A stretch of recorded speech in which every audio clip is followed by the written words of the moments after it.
እሺ ሃይሚ እንኳን ደህና መጣች። ሃይ እንዴት ናችሁ? ብሩክ ታዲያስ እንዴት ናችሁ? ሰማይ ድምጼ የነዳው ስለሆነ ትሰሚያለሽ። አይ እኔ ርዕሱን ሳየው ነው እንትን ያልኩት የሪኩዌስት የላኩት ለምንድን ነበረ ባለፈው I don't know couple of weeks before እንትን ይሄ ዲስካሽን ቢሆነ ሰው ጋር ዲስከስ አድርጌ በጣም ቢግ አርጊውመንት ነበረና መጥቼ ለመጠየቅ ፈልጌ እንትን ሞከርኩ በጣም ምናምንና እናንተ ያው እንትን አላረጋችሁኝም አልተቀበላችሁኝም ሪኩዌስት ብዙ ሰው የጠየቀ ስለነበረና ኤኒዌይስ ደስ ስላለኝ ቶፒኩ ስለተነሳ ነው የገባሁት። ኤርሚን ሪች ለማድረግ በጣም ሞክር ነበረ ዲኤም ምናምን አረግለታለሁ he never see my text message I guess እኔ 10 ዓመት ነው ኤርሚን መከታተለው የምሰሩትን ስራ ያለው በጣም ደስ ይላል። ግን ይሄ ትምህርት በጣም ክሪቲካል የሆነ ትምህርት ነው ብዬ ስለማስብ እኔ ሙሉ ወንጌል ነው ተምሬ አድጌ ተመርቄ ተጠምቄ ያደኩት እና ይሄ እኔ ማምነው ክርስቶስ ከማርያም ስጋ እንደነሳ ነው እኔ ተምሬ ያደኩት እና ሌላ ሰው ክርስቲያን የሆነ ሰው ቤተሰብ ነው እንደውም ረጅም የሆነ እንደ በጣም ወደ መጣላት ነገር የሚያደርሱላ እንትን ላይ ደረስኩኝ በዚህ ቶፒክ ማለት ነው። ምክንያቱም ክርስቶስ ከማርያም ስጋን እንትን አላለም አልወሰደም ይጸልልሻል የሚለው የሆነ እንትን ነው ምናምን ብቻ ትርጉሙ ውስጥ ገብተው የሆነ እና ለእኔ ሄዴክ ነበር። እኔ እንደዛ አላምንም ብዬ ያው መጨረሻ ላይ እኔ ኢማም ነው እንጂ ባለመተማመን አግሪ ቱ ዲስአግሪ እና መለያየት ሆነ ማለት ነውና ይሄ በጣም ክሪቲካል ነው። የስተት ትምህርት የሚያመጣ ነገር ስለሆነ ብዙ ክርስቲያኖች በዚህ ላይ ጥሩ ግንዛቤ ያለን ስላልመሰለኝ ቆንጆ ቶፒክ ነው። በትምህርት መልኩ ኤርሚ ቢያስተምር ብዬ እኔ የራሴን አመለካከት ኮሜንት ለማድረግ ነው ማለት ላይክ ቢያስተምር ሁላችንም እንጠቀማለን ሁሉ ክርስቲያን። ምክንያቱም እያንዳንዳችን እናውታ ብትጠይቀን እናንተን ብትን ሜቢ አይ ዶንት ኖ ፉል የሆነ ጥሩ አንደርስታንዲንግ ያለው ሰው ጥቂት ነው የሚሆነውና ይሄ በጣም ቆንጆ ቶፒክ ነው። ዘ ኤሰንስ ኦፍ ሳልቬሽንም ስለሆነ እዚህ ጋር ክርስቶስ ሰው ሆኖ ሰው እንደሆነ ፍጹም ሰው እንደሆነ ካላመንን ለኛ መሞቱን ሁሉ ነገር ሌላውን መቀበል ኢትስ ቬሪ ቻሌንጂንግ እና በዚህ ቶፒክ ላይ ማወራቱ ደስ ይላል እንደ ጥያቄ ለደህንነት ለሌሎች ግን እንደኛም ነው ለክርስቲያኖች በጣም ክሪቲካል የሆነ ትምህርት ነው ብዬ ስለማስብ ብታስተምረን ልክ አሁን የታቦቱ ትምህርት እንዴት ነው በተና ምናምን እንዳስተማርከው እንደዛ ኤርሚ አለ መሰለኝ ኤርሚ አለ ብዬ ነው የማወራው ታቦቱን ትምህርት እኔ ከዩቲዩብ ነው እኔ በፊት የተማርኩ ላይ ያየሁት የዛሬ ስንት ዓመት ዩቲዩብ ላይ ሲያስተምር ታቦቱና እኔ እንዴት ኢገር ሆኜ ማዳምጠው እንደነበርና ባለፈውም ደግሞ እዚህ ቲክቶክ ላይ በድጋሚ አምጥሶት ነበርና it was beautiful ሰው እንደዛ ሁላ ይሄንን ነገር ቢያስተምር ብዬ አስተያየት መስጠት ፈልጋለሁ። እግዚአብሔር አምላክ ይባርካችሁ። ኤርሚ ሜሴጅን በየውና አወራ ደስ ይለኛል። ብዙ ማውራት የምፈልገው ነገር አለኝ። ከቻልክ ዲኤም ያረኩልህን ብታየው ሪጀክት ያለ አንድ ሜሴጅ በላይ መላክ አይቻልም ፍሬንድስ ካልሆንክ አይ ቲንክ ሶ ያን ለማለት ነው። ቴንክ ዩ ብሩክ ስለሰጣችሁኝ ቻንስ አመሰግናለሁ። ኤርሚ ምናልባት ራቅ ካላልክ ሰማታለህ ብዬ አምናለሁ። ያው ሪኩዌስት ላይ ነው የሚቀመጠው ፍሬንድ ካልሆንሽ እና ብዙም ደግሞ መልእክቶች ስለሚበዙ ባለፈው የኤርሚ አካውንት እኔ ጋር በነበረበት ሰዓት በሚገርም ሁኔታ ወደ 7 ልጆች ጌታን ተቀብለዋል። ጌታን መቀበል እንፈልጋለን ብለው ጽፈው ሪኩዌስት ላይ ነበር የተቀመጠውና ከዛው አወራዋቸውን ሪኩዌስቱን መልሼ እና ወደ 7 ልጆች በዛ ሰዓት ጌታን አግኝተው ነበር ማለት ነው። እንግዲህ ያው ለነዛ ሰዎች ምክንያት ሆኖ ነበር የኤርሚ አካውንት ወደኔ መምጣት እና እንደዚህ አይነት ነገር ያው ይፈጠራል በጣም ስለሚበዛበት ጫና ነው እና ኤርሚ ከሰማሃት ቼክ አድርገው ሪኩዌስትህን እና መልስላት። እሺ ሰምቻታለሁ እንደምነታ ቴንክ ምሳ እየበላሁ ስለነበረ ነው ዝም ያልኩት። ሰምቼሻለሁኝ ፎሎ ባክ መልሼልሻለሁ። አይደል ነው በዚህ ከሆነ የጻፍሽልኝ አያዋለሁኝ። ድጋሚ ግን ላይቡን ስዘጋ እንዳየው የሆነች ሃይበኝ መጀመሪያው ላይ እንዲወጣና እንዳየው ማለት ነው። ከሌሎች ቀድሞ እንዳየው እንደዛ አድርጊ። ተባረኪ። ትምህርቱን ያኔ ወደ ሶሻል ሚዲያ በመጣ ሰዓት ላይ ክርስቶሎጂ ላይ እዚህ ነገረ ስጋዊ ላይ አይ ቲንክ ባልሳሳት ወደ 12 ነው ወደ 13 ክፍል አስተምሬያለሁ በዚህ አርዕስት ማለት ነው። እና ፌስቡክ እና ዩቲዩብ ላይ ነው የነበረው። ያኔ ገብቶ የተወያየም የለም። እኔም እንደዛ አይነት ጥሪ አላረኩኝም። ልክ ነው ያነሳሽው፣ ወሳኝ የሆነ ትምህርት ነው። ነገረ ድነትን ሁሉ አጠቃሎ የያዘ ነው። ያው እንደ ቤተክርስቲያን ሁላችንም ወንጌላውያን አማኞች ከቅድስት ድንግል ማርያም ስጋን ነስቷል ብለን የምናስተምረው። ይሄ ማለት የሰውን ተፈጥሯዊ ባህሪ ገንዘቡ ሲያደርግ ከሷ ሼር አድርጓል። የማህፀኗ ፍሬ ነው እና ኦርቶዶክሳውያን ግን እንደሚሉት አይደለም። ኦርቶዶክሳውያን አሁን የሚሉት አለ እንደኛው ተካፍሏል ብለው ይላሉ። ተካፈለ ብለው ካሉ ግን በኋላ የስጋውና የደሙ ባለቤት እሱ ሳይሆን እሷ ናት ብለው የሚሉት በጣም የለየ የጨቀየ ትምህርት አላቸው። ይሄንን እንዳትቀበሉ። የምንጠጣውና የምንበላው ስጋና የምንጠጣው ደም የማርያም ነው ብለዋል ብፁዕ አቡነ ሕዝቅኤል። እንደዚሁም በታምረ ማርያም መጽሐፍት ሁሉ ጭምር ሳይቀር ማለት ነው። እንዲህ አይነቱን አንቀበልም። ምንም እንኳን ስጋና ደም ነስቷል ብሎ የሚለውን እነሱም እንደኛ ቢያምኑ የእነሱ ግን እንዲህ አይነት አለ። ኦኬ፣ እንደዚህ አይነት ትምህርት ስላለ እሱን መቀበል የለብንም። ግን ጌታ ከቅድስት ድንግል ማርያም ሰው ሆኖ ሲወለድ የሰውን ተፈጥሯዊ ባህሪ ሙሉ በሙሉ ነው ገንዘቡ ያደረገው። ከኃጢአት በስተቀር እንደኛ ፍጹም ሰው ሆነ ነው ብሎ ከኦርቶዶክስ እንክርዳድ ትምህርት ልጆቻችሁን ጠብቁ።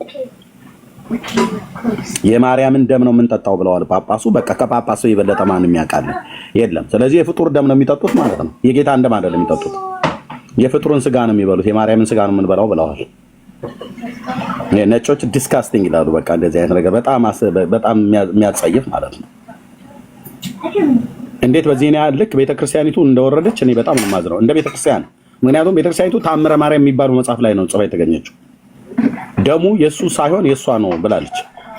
ጳጳሳቱም ልክ እንደዚሁ ብለዋል። ምዕመኑ የተባለውን ነው የሚለው፣ የተባለውን ነው ደግሞ የሚናገረው። እና ኦኒ ጂሰሶች ኦርቶዶክሳውያን አንዳንድ የወንጌል አማኞች ነን ብለው የሚሉ ገብተው በዚህ ጉዳይ ያወራሉ ብዬ ነበረ። 2 ሰዓት ከሩብ ሆነን ላይቡ አንድ ሰው በዚህ ጉዳይ ላይ ሊያወራ የመጣ የለም። እና ይሄን ነው ብዬ የምለው። ጸጋ ይግዛልሽ ወንድምነት። መጨረሻው ላይ ምን ነበር ያልከው? የሆነ ነገር ስለነበረ እሷ ካነሳችሁ ጋር ተያይዞ ነው እርሜ። አዎ የሆነ ነገር እያልካት ነበር እህታችን ታወራ። ሜሴጆች ሪኩዌስት ላይ ስለሚቀመጡ ፍሬንድ ካልሆናችሁ ልክ ነው እሱኛውና ጌታን ለመቀበል ደግሞ የጻፉ ሰዎች ስፍር ቁጥር የለም። አሁን በባለፈው እንኳን ወደ 22 ሰው ተቀምጧል።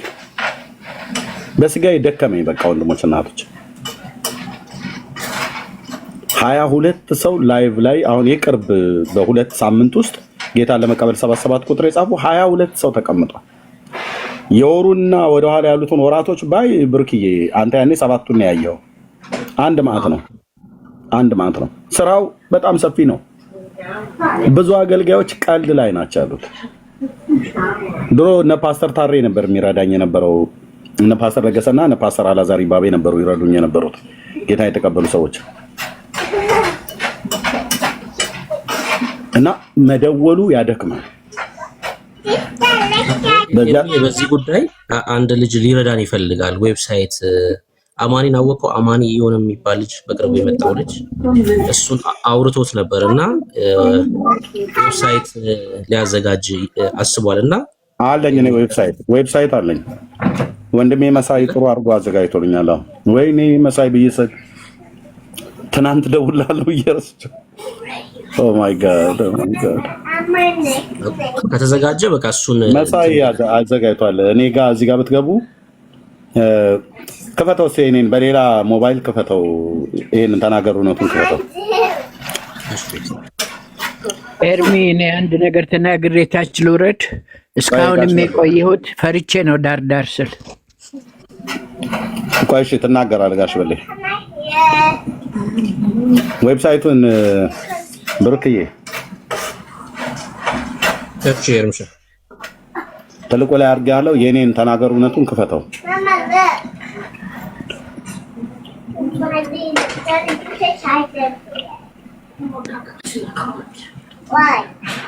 እሺ ቪዲዮ ልክፈት።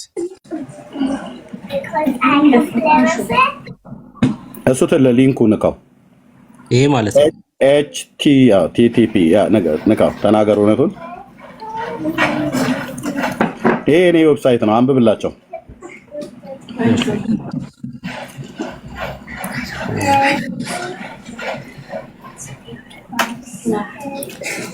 ለምን የሚመልሰው ይሄ አይ ዶንት ኖ። እስኪ ካን ኔትወርክ እኮ ነው ኢንተርኔት ኮኔክሽን ይላል። አንተ ኔትወርክ ነው። አይ እየሰራ ስለሆነ ሆትስፖት ላብራለት እና እስኪ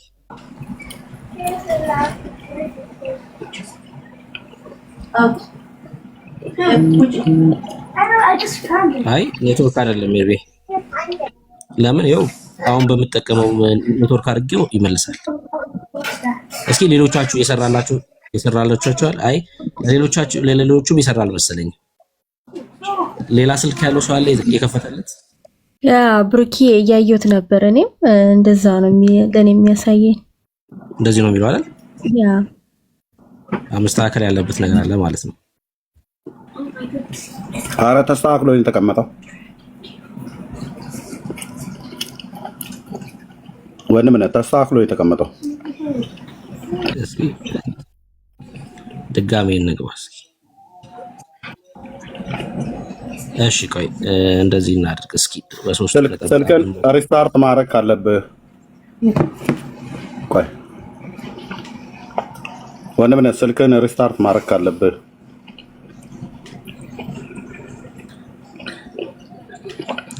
እሺ። ወንጌላዊ ኤርሚያስ አበበ እባላለሁ።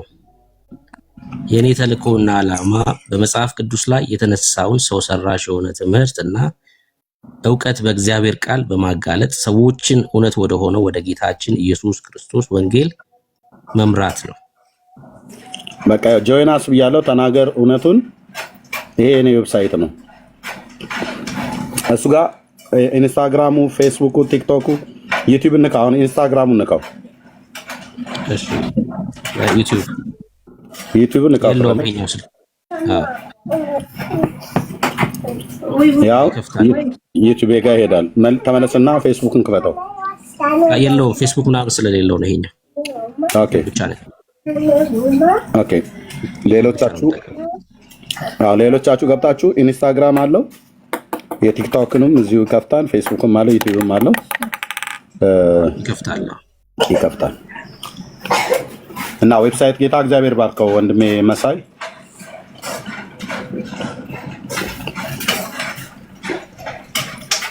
እና ተባረኩ። ከ3 ዓመት በፊት ነው ለመጨረሻ ጊዜ ቪዲዮ ፖስት ያደረገው።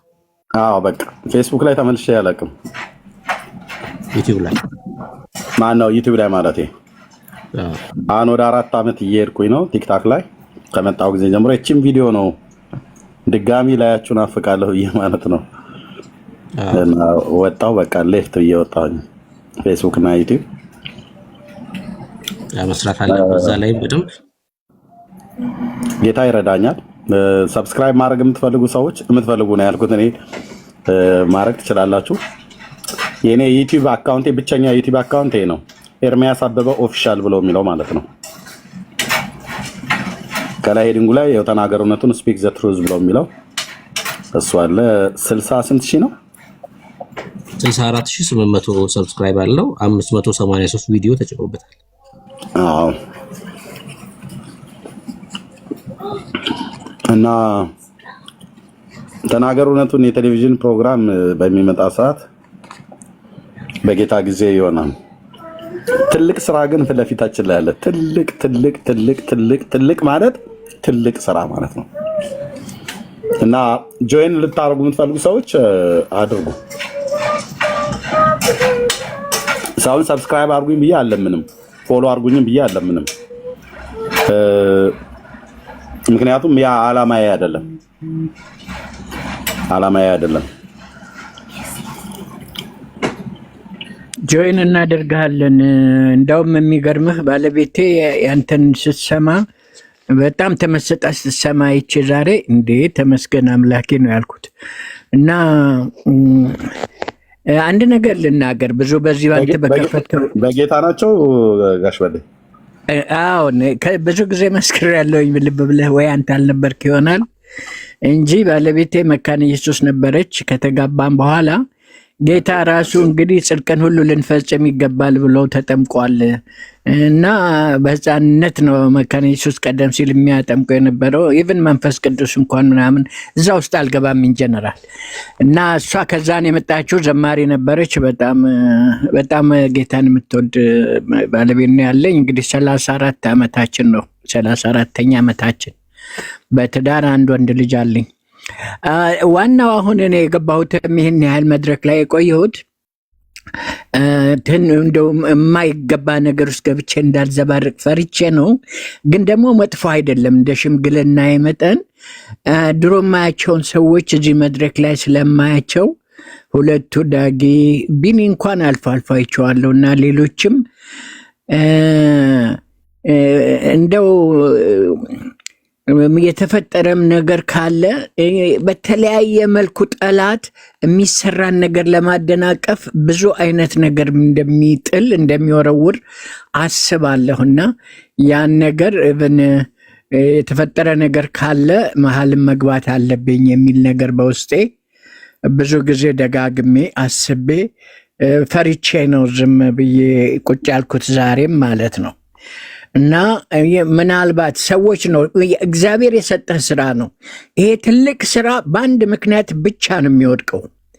እኔ ከ30 ዓመት በፊት ፓስተር ስላልነበረ የሽማግሌዎች ሰብሳቢ ሆኜ ከሽማግሌዎች ጋር እንደ ወንጌላዊም አሁን ያለሁባትን ሚዙሪ ስቴትን ሳገለግል ነበረ። እና አንድ የሆነች ዛሬ በባይብል ስተዲ ላይ ለልጆች ለወገኖች ሳካፍል ነበረ። አንድ የሆነች ልጅ በድካም ወድቃ የተኩራራሁትና የተመጻደቅኩት መመጻደቅ ልነግርህ አልችልም። እሷ እንደዚህ በተመጻደቅኩባትና እሷን መጥፎ በተናገርኩበት ነገር እኔ 20 እጥፍ ስንከባለል ኖሬያለሁ ከ20 ዓመት በላይ። እና አንተን አገልግሎትን የሚያበላሽ ነገር የሚኖረው እንደ ይሄ እጄ የሰራችው አይደለችም ወይ ብለህ ወደ መታበይ ከገባህ ነው። እስካሁን አላየሁም፣ እንደዚ አይነት ትዕቢት አንተ ላይ አላየሁም። አሁንም አንዳንድ ሰዎች ቢበድሉህ እንኳን የሚወዱህም ለእኛ በቂ ቦታ አልሰጠንም ብለው ነው እንጂ ሊጠሉ የሚችሉት አንተን ጠልቶ መራቅ የሚችል ሰው እንደሌለ እገነዘባለሁ። ቁጣ ሁሉ የሚጣፍጣቸው ናቸው። እና እባክህን እንደው በግል ማገኝህ መስመር ቢኖረኝ በግል ነግርህ ነበር። ግን መግባት የሚያስፈልገኝ ከሆነ የተፈጠረ ነገር የሚፈጠር ነገር ካለ አብረህ በብዙ ትህትና ጌታ ይሁዳን እስከ መጨረሻው ሰዓት እግሩን አጥቦታል አይደል? እና እንደዛ አይነት ሰዎች የሉም አንተ ጋር። ለአንተ በጣም የሚቀኑ ሰዎች አሁን ማላያቸው አሉ። ሁለቱ ዳጊዎች፣ ዳጊ አልፎ አልፎ ይመጣል፣ ሴቷ ግን አላያትም፣ ሴቷ ዳጊ።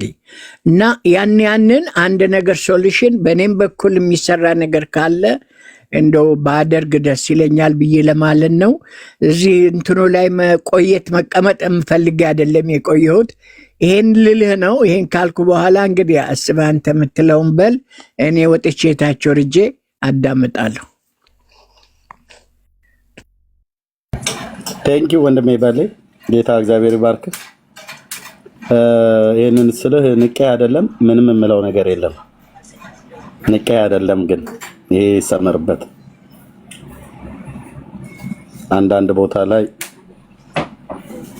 ዝም አላደል ጌታ ሄሮድስ ጋር ሲሄድ ዝም አለ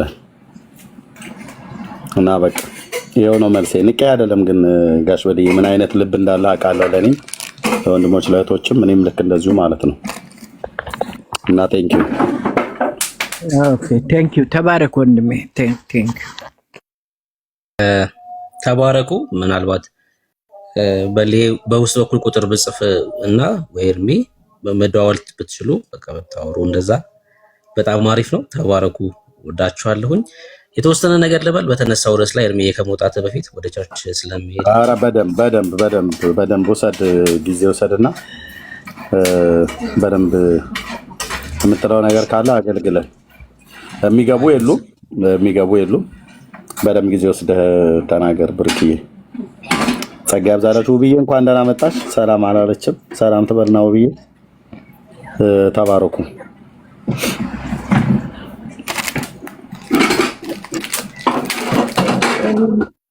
ኤርሚዬ ሰላም ላንተ ይሁን። አንተም አባት ሰጠኝ ሊከለክለኝ ነበር፣ ግን በቃ እታቸው ወርዶ ታብታብ ያደርጋል ይሻለዋል። ሰላም ላንተ ይሁን ኤርሚዬ፣ ስላየው ደስ ብሎኛል። እኔም እንደዚህ በዚህ ሆሊ ከታችም ያላችሁ እህትና ወንድሞች የክርስቶስ ኢየሱስ ጸጋ ሰላም ይብዛላችሁ። ኪዩዬ ስላየው ደስ ብሎኛል። እንግዲህ ልንማር ነው። ጌታ መልካም አባት ነው። ተባረኩልኝ። ጸጋ ይብዛላችሁ። ወዳችኋለሁ። ታፕ ሼር፣ ኮፒ ሊንክ ኤንድ ሪፖርት በማድረግ አገልግሉ። ተባረኩ። እሺ ብዙ ሰዎች አንዳንድ ሰዎች በውስጥ መስመር የጠየቃችሁኝ ሰዎች ረስቸው ወይ ብዙ እረሳለሁ። እየጻፍኩ መምጣት አለብኝ ማለት ነው መናገር ያለብኝ። አንዳንድ ሰዎች አይ ቲንክ ትንሽ ከ10 በላይ የሚሆኑ ሰዎች ይመስሉኛል በውስጥ መስመር እንደው ኤርሚ ግን እባክህ አሁን ለምን እንደዚህ ግን ታደርጋለህ ምናምን ነገር ብላችሁ ያላችሁኝ ብሩክዬን በተመለከተ በተናገርኩት ነገር ላይ አንዳንዶችም ሰዎች ቪዲዮ ሰርተው አየሁኝ። እኔ መቼም ለወሬኛ ሁሉ መልስ መመለስ የለብኝም እና ምን ብለዋሉ? ኤርሚ ብሩኬን ፓስተር አድርጎ ሾመው ብሎ የሚል ነገር አለ። ደግሞ ሳያቸው የወንጌል አማኞች ነን ብለው የሚሉ ነው። ዳር ያዝ። እሺ ወሬኛ ትውልድ ዳር ያዝ ነው ብዬ የምልህ። ኦኬ ለአንዳንድ የወንጌል አማኞች ነው የምናገረው፣ ለወሬኞቹ ማለት ነው። እኔ ጌታዬ ኢየሱስ የሚናገረኝ ሰው ነኝ። የእናንተን አላቅላችሁም፣ ለወሬኞቹ ነው አላቅላችሁም ያልኩት እንጂ እኛ የወንጌላውያን አማኞች የጌታን ድምፅ እንሰማለን አይደል? አዎ። እና ብሩኬንን ሾምኩት እንዴ ነው ወይስ መልእክት ነው የነገርኩት? ይህንን ነገር አይታ አረጋግጣ ሹመቱን ልታጸድቅ የምትችል ማነች ነው ብያልኩት። የሰማችሁ ሰዎች ከታች ሲጻፉ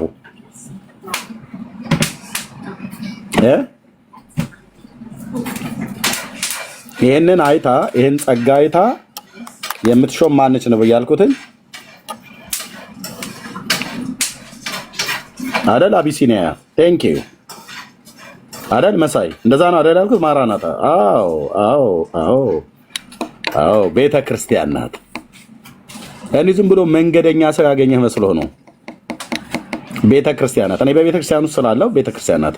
እና ምንድነው ታዲያ መልእክቱን የነገርኩት? አዎ ጌታ ኢየሱስ ምስክር ነው። ታናሽ ወንድሜ ብሩክዬ የመጋቢነት የፓስተርነት ጸጋ በላው ላይ አለበት። እንግዲህ የተላጠ ኮረንቲም ትይዝ ከሆነ አላቅልህም። አንዳንድ ጴንጤ ዳር ትይዛለህ አልኩ። ኤርሚያስ እንትን ሾመው፣ በቃ ሾመው። ፓስተር ደግሞ ይሾማል እንዴ? ብራዘር እንዴ ታው እና አንዳንድ ቅኖች ሆናችሁ በውስጥ መስመር የጠየቃችሁኝ እኔ መልእክት አይነገርም እንዴ? አይነገርም መልእክት? ይሄንን መልእክት ይሄንን ጸጋ አይታ ኦርዴን እንደምታረጋው ማንስ ነው ያልኩትኝ? ቤተ ክርስቲያን ማለት ነው።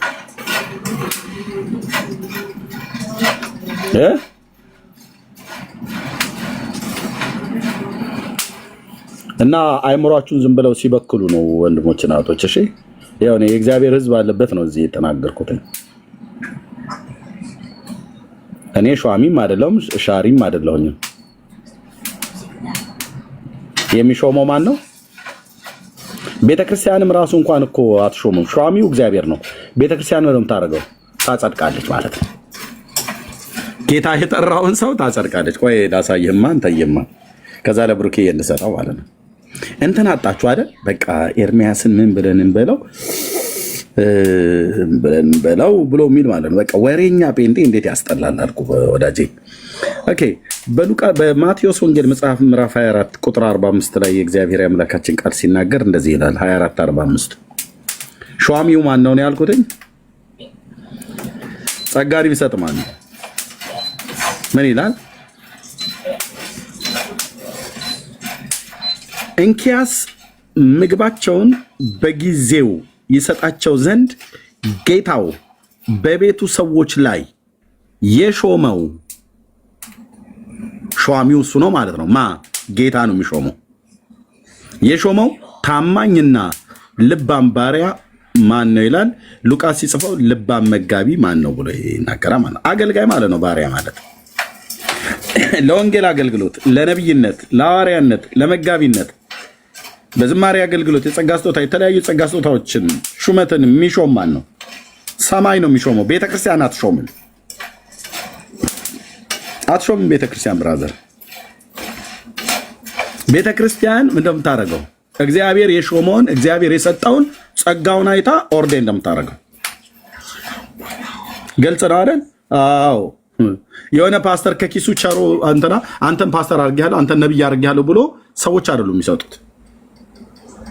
እንደዛ ቢሆን ኖሮ ወይኔ ጉዴ ፈላ ነበር ብለህ የምትለው ወይኔ ጉዴም ፈላ ነበር ብለህ የምትለው ማለት ነው።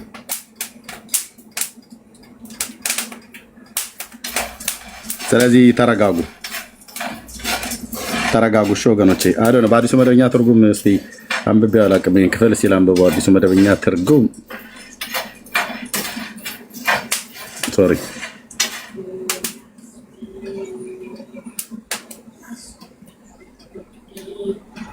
24:45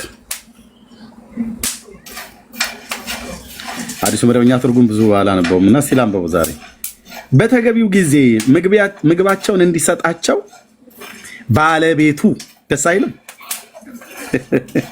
ባለቤቱ በቤቱ ሰዎች ላይ የሾመው ታማኝና ብልህ አገልጋይ እንግዲህ ማን ነው ይላል። ማን የሾመው? ባለቤቱ። በማን ላይ ነው የሾመው? በቤቱ ሰዎች ላይ ማለት በቤተ ክርስቲያን ላይ። ብሩኬን እግዚአብሔር ሰማይ ሾሞታል። ቤተክርስቲያን ማጽደቅ አለመጽደቅ የሷ ጉዳይ ነው። ስራውን ለነሱ ሰጥቻለሁ። አንተ ያገኘውን አርቲ ቡርቲ ታወራ የለ እንዴ ወንድም ማለት እንዲህ ዋይ ዋይ ዋይ ዋይ ዋይ የምትሉት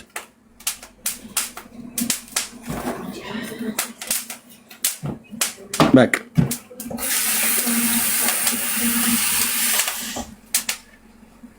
ስሙ ይባረክ። እንኳንም ማስነሳ እግዚአብሔር ያስነሳል ሰዎችን አይደል? እሺ ዲናትና ኤርሚያው ምዕራፍ 3 ቁጥር 14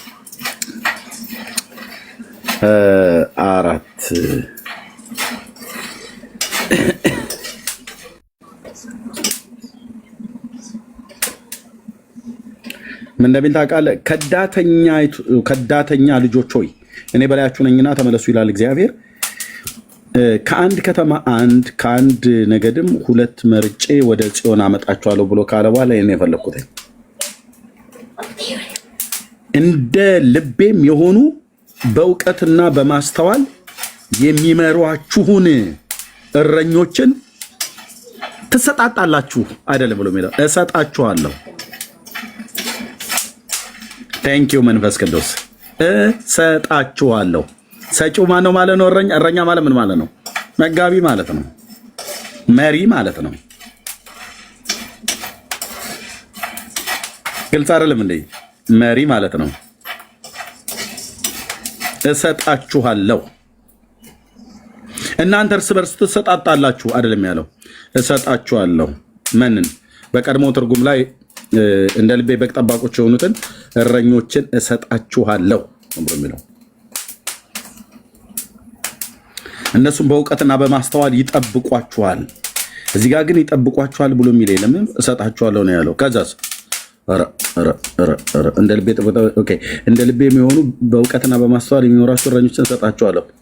ኖ በዛኛው ትርጉም ላንብብ። ኦኬ 54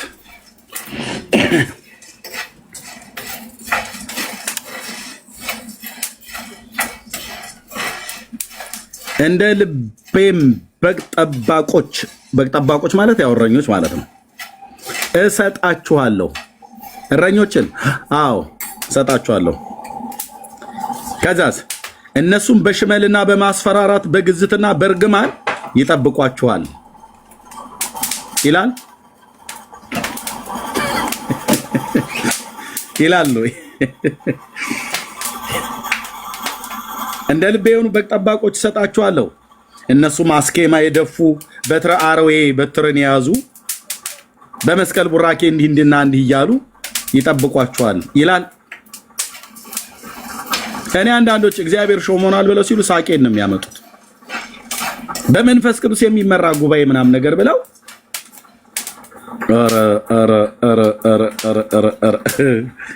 እግዚአብሔር ሰዎችን ሲያስነሳ በምንድን ነው ቤተክርስቲያን የሚጠብቋት? በእውቀትና በማስተዋል። እውቀትና ማስተዋል ከየት ይመጣል? ኤርሚያስ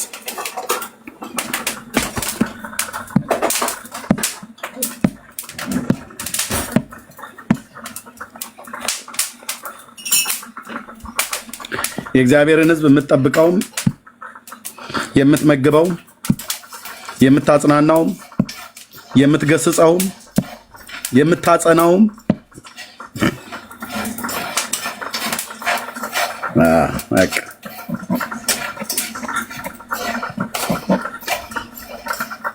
ተደግሟል። የእግዚአብሔር ሕዝብ የሚመገበው ቅዱስ ቃሉን ነው።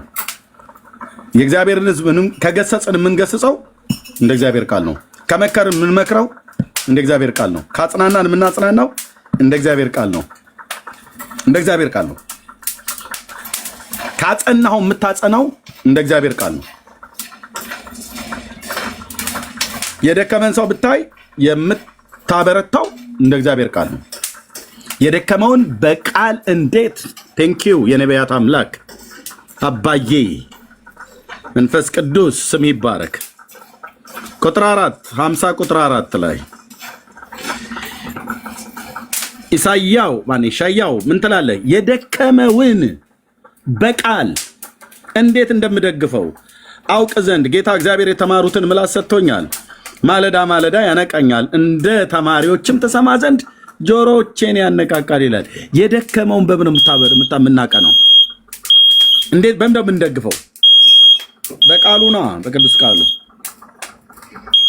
ናባዬ ጆኒ ካም በሩን ክፈት። ያኛውንም ይሄኛውንም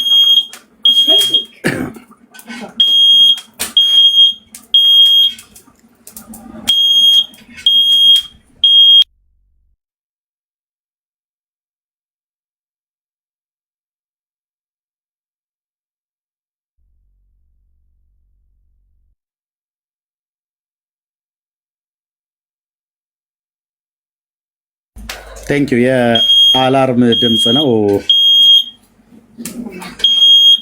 በጣም ይቅርታ ወገኖች። ኦኬ።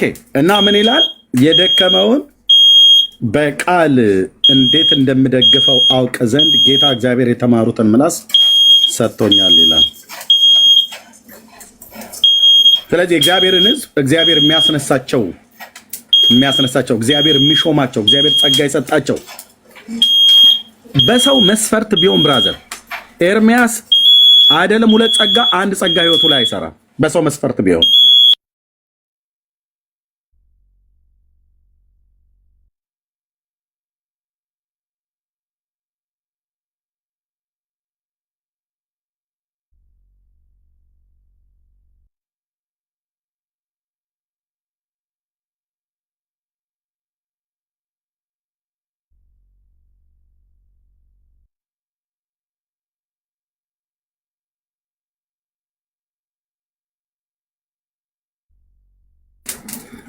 እሺ ወገኖች ይቅርታ።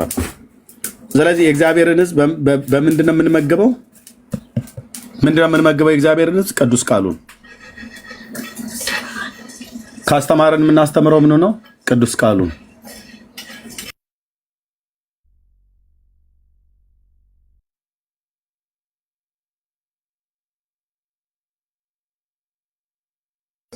እሺ የምንመግበው ቅዱስ ቃሉን ነው። ከገሰጽን የምንገስጸው በቅዱስ ቃሉ ነው። ካረምን የምናርመው በቅዱስ ቃሉ ነው። ካጽናናን የምናጽናናው በቅዱስ ቃሉ ነው። ከደገፍን የምንደግፈው በቅዱስ ቃሉ ነው። ምንም ነገር እናድርግ፣ የምናደርገው ነገር ሁሉ በቅዱስ ቃሉ ነው እኛም የምንገሰጸው የምንመከረው አገልጋዮችም ተብሎ ይባል ማለት ነው። አገልጋይ ሁሉ ቀን ገሳጭ ብቻ አይደለም፣ ሊገሰጽም ይገባል አገልጋይ እና በቅዱስ ቃሉ ነው። ስለዚህ እንደ ልቤ በግ ጠባቆች የሆኑትን እሰጣችኋለሁ፣ እነሱም በእውቀትና በማስተዋል ምን ይሏቸዋል? ይጠብቋችኋል። በሽመል ይጠብቋችኋል አላለን። በማስፈራራት በግዝት ሃርድ በመስጠት ይጠብቋቸዋል አላለን። በሐሰተኛ መረጃ ይጠብቋቸዋል አላለን። የእግዚአብሔር ሕዝብ የሚጠበቀው ጠባቆቹ የሚጠብቁት በእውቀትና በማስተዋል ነው። እውቀትና ማስተዋል ከየት ይመጣል? በዛ ይጠብቋችኋል ይላል። አሁን እዚህ 400 ምናምን ሰው አለ እዚህ ፊት ለፊት ላይ ከበስተኋላ ብዙ ሰው ሺህ ሰው ሊኖር ይችላል። ቢሃይንድ ባይ ዛሬ አላሳየኝም።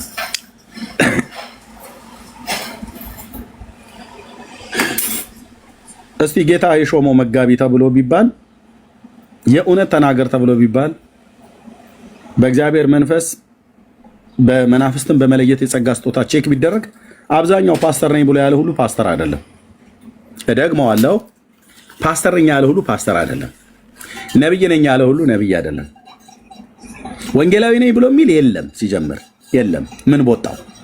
ምን ቦጣውና ማን ነው ወንጌላዊ ነኝ ብሎ የሚል አይታችኋል? ሰምታችኋል? የለም። ምክንያቱም አያበላማ፣ ወንጌላዊነት አያበላም እኮ አንተዬ። በዛ በቀድሞ ቤቴ ምን እንደሚያበላ ይታወቃል። እዚህ ልትበላ አይደል? የኔ አንበሳ የሚያበላው ጸጋ የትኛው ነው ብሎ ይላል። ከዛ የሌለውን ላው ላይ ለጥፎ እዛ ነብይ ሳይሆን ነብይ ነኝ ይልሃል።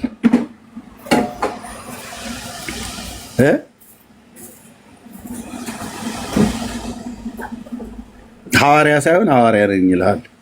የሱ ሐዋርያነት ከቤቱ ወደ ካልዲስ ካፌ ነው የሚሄድበት ርቀት የዚህና አለ፣ ግን አፖስትል ተብሎ ይጠራል ማለት ነው።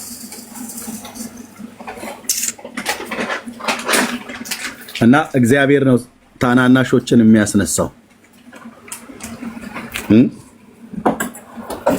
ታናናሾችን ያስነሳል።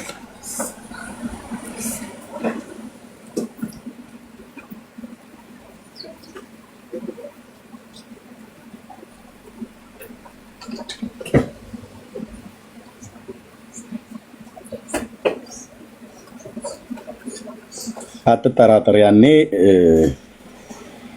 ታዩታላችሁ ማለት ነው። ልጆቻቸውን አስነሳለሁ ብሎ እንዳለ ማለት ነው።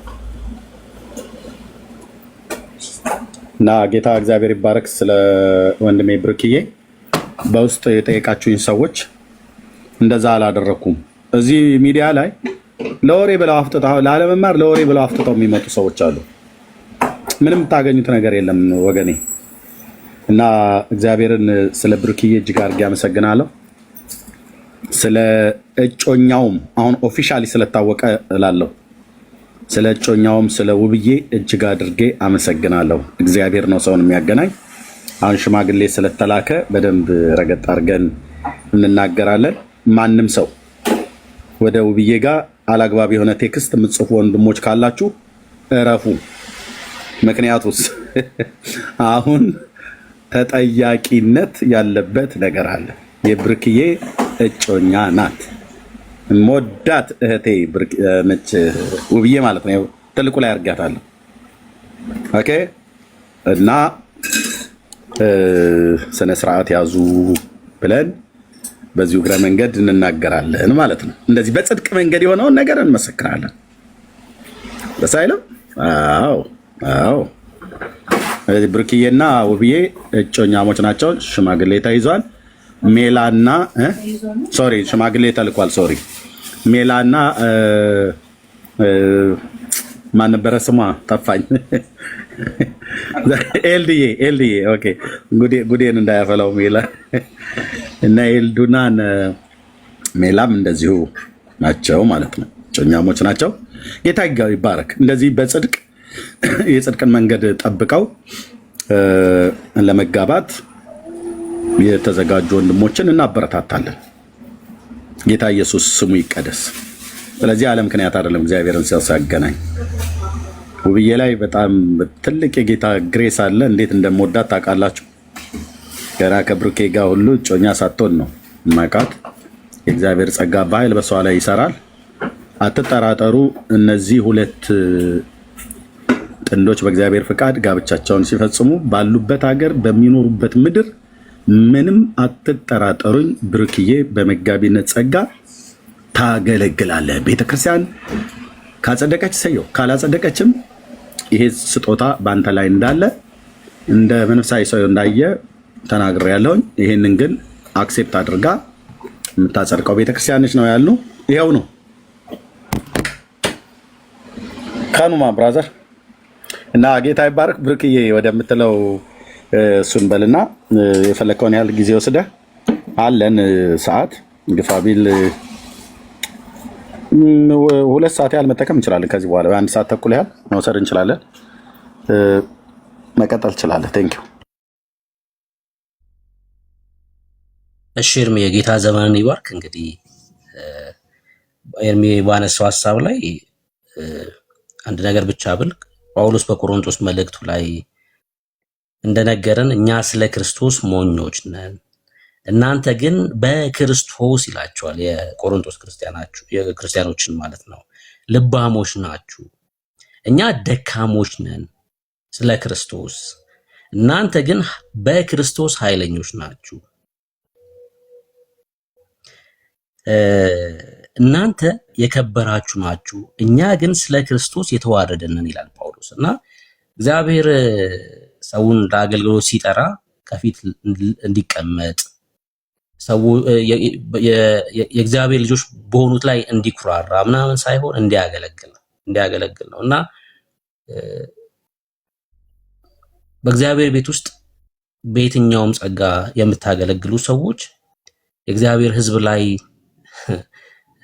ራሳችሁን ከፍ ማድረግ የምታስቡ ካላችሁ እያረጋችሁ ያላችሁ ካላችሁ ተመለሱ። በቃ አገልጋይ ማለት በራሱ በቃ አገልጋይ ማለት ነው። ልታገለግል የጠራህ እግዚአብሔር በተለያየ ጸጋ ሲያስነሳ አንተን ዝቅ ብለህ ዞሮ በእግዚአብሔር ቤት ውስጥ የእግዚአብሔርን ቃል በጣም በማወቅ አይደለም ልጆች ይሆን ነው። የእግዚአብሔርን ቃል በመገለጥ በመረዳታችን አይደለም ልጆች ይሆን ነው። በክርስቶስ ደም ስለሆነ ልጆች ይሆን ነው። በእግዚአብሔር ቤት ውስጥ የሚበልጥና ሚያንስ የለም።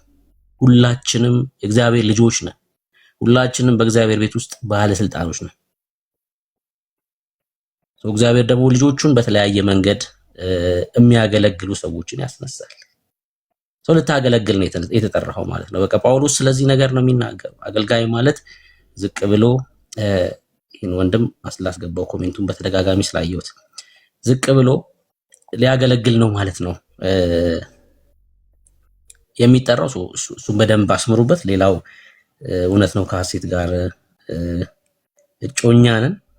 ሽማግሌ ደግሞ በሚገርም ሁኔታ እዛ ማንቸስተርም ከተማ ደግሞም ኢትዮጵያም ነው የላኩት። እዚህ ቲክቶክ ላይ የምታውቁት ወንድም ሰናይ ከሽማግሌዎች መካከል አንዱ ነው። ከለንደን ከተማ ተነስቶ ነው እንግዲህ ወደ ማንቸስተር በመሄድ ታዞ ሽማግሌ ሆኖ ከሄዱ መካከል አንዱ ነው።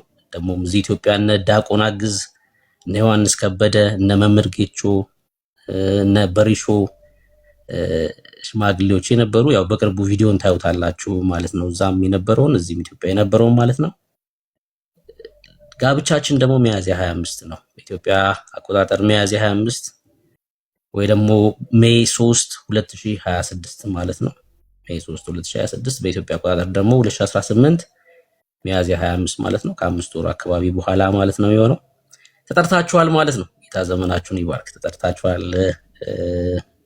በዚህ ፕሮግራም ላይ ከምንም በላይ ደግሞ ትልቅ ሰርግ አለ ከፊታችን። አሁን ከተናገርኩት የሚለይ ትልቅ ሰርግ አለ። ጌታችን ኢየሱስ ክርስቶስ ይመጣል።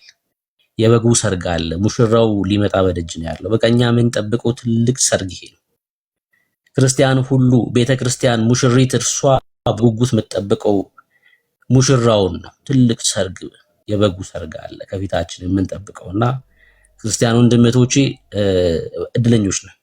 እንሄዳለን በቅርቡ ጌታ ይመጣል። በቅርቡ እንሄዳለን። ትልቅ ድግስ አለብን ማለት ነው። ከክርስቶስ ኢየሱስ ጋር ለዘላለም ልንኖር ከአዳኛችን ከተቤዠን ጋር ነገራችን ዘመናችን ከቀየረው የይሁዳ አንበሳ ጋር ልንኖር በፊቱ ተንበርክከን የምስጋናን ቅኔ ልንቀኝ ጊዜው ደርሷል። የኢየሱስ መምጫ ነው። የኢየሱስ መምጫ ነው።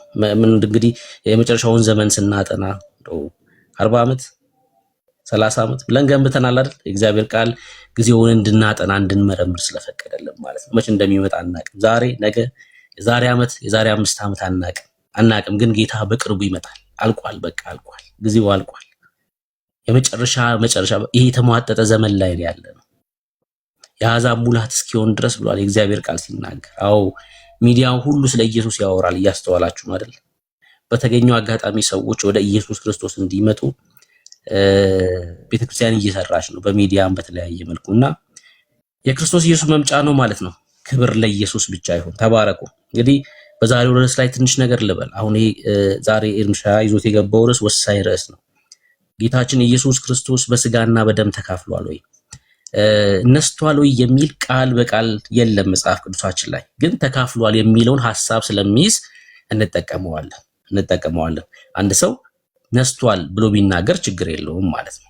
ምን እያልክ ነው ስትለው ተካፍሏል እያልኩ ነው ቢል አው ቃል በቃል ጌታችን ኢየሱስ ክርስቶስ በስጋና በደም መካፈሉን መጽሐፍ ቅዱሳችን ይናገራል። እንግዲህ ኢየሱስ በስጋና በደም ተካፍሏል ወይ ደግሞ ከማርያም ስጋን ነስቷል ስንል ምን እያለ ነው የሚለው ነገር ነው መመለስ ያለበት።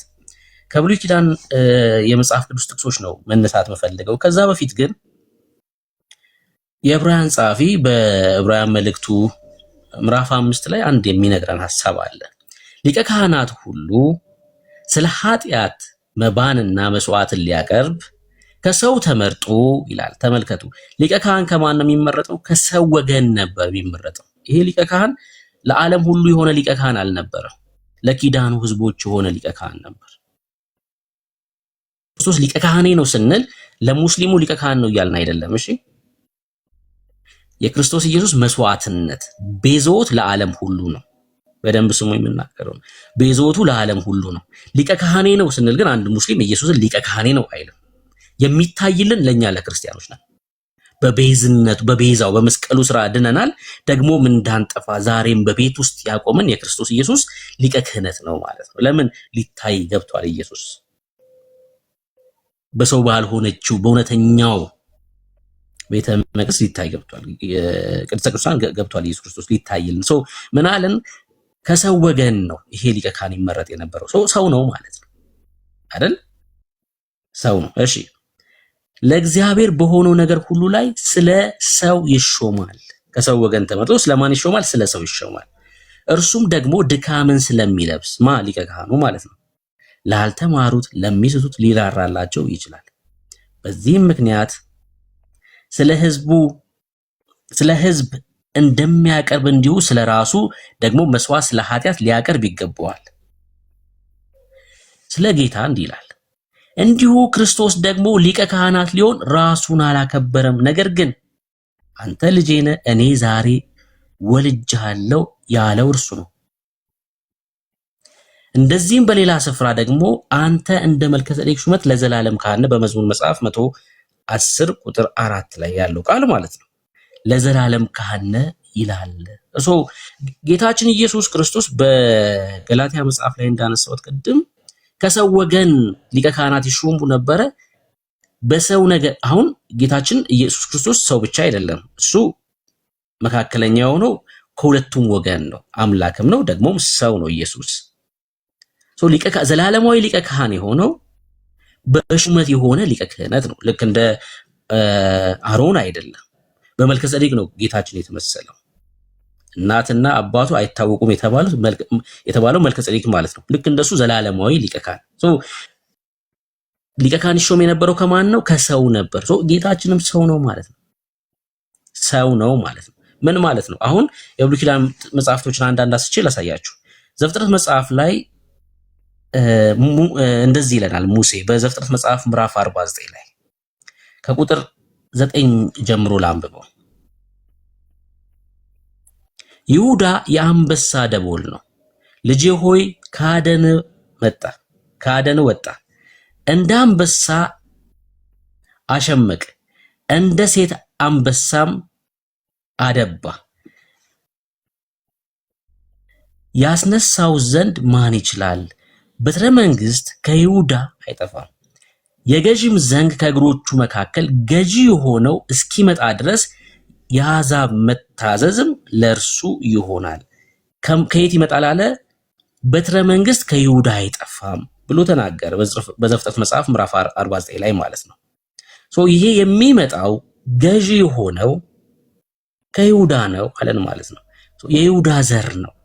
ከሰማይ የሚመጣ ዘር ሳይሆን ከሌላ ስፍራ የሚመጣ ዘር ሳይሆን ከማን ነው አለ? የይሁዳ ዘር ነው ብሎ አስቀድሞ በዘፍጥረት መጽሐፍ ላይ ሙሴ ሲነግረን እንመለከታለን። በትረ መንግስት ከይሁዳ አይጠፋም፣ የገዢም ዘንግ ከእግሮቹ መካከል ገዢ የሆነው እርሱ እስኪመጣ ድረስ ይላል። ይሄ ገዢ የሆነው ከማን ነው አለን? በትረ መንግስት ከይሁዳ አይጠፋም ብሎ ከሚነግረን ከይሁዳ ዘር ነው። የይሁዳ ዘር ነው ንጉሱ ይለናል። የማን ዘር ነው ስንባል የይሁዳ ዘር ነው እንላለን ማለት ነው። የይሁዳ ዘር ከሰማይ ወይስ ከአዳም? ከሰማይ አይደለም ማለት ነው። ከሰማይ አይደለም። በዘፍጥረት መጽሐፍ ላይ እንደዚህ ብሎ ይጀምራል። ቀጥሎ በዘዳግም መጽሐፍ ምዕራፍ 18 ላይ እንዲሁም ሙሴ እንደዚህ ይላል። ተመልከቱ፣ ከቁጥር 15 ጀምሮ አንብቡት። ቁጥር 18 ላይ ከወንድሞቻቸው መካከል እንዳንተ ያለ ነቢይ አስነሳላችኋለሁ፣ ቃሌንም በአፉ አደርጋለሁ፣ ያዘዝኩትንም ቃል ሁሉ ይነግራችኋል ይላል። ከማን መካከል ብሎ ነገረን? ይሄ ዘላለማዊ ሊቀ ካህን የሆነው ኢየሱስ ከወንድሞቻቸው መካከል ነው። ደግሞ ሊቀ ካህን ብቻ አይደለም፣ ጌታ ሐዋርያ ነው አይደለ?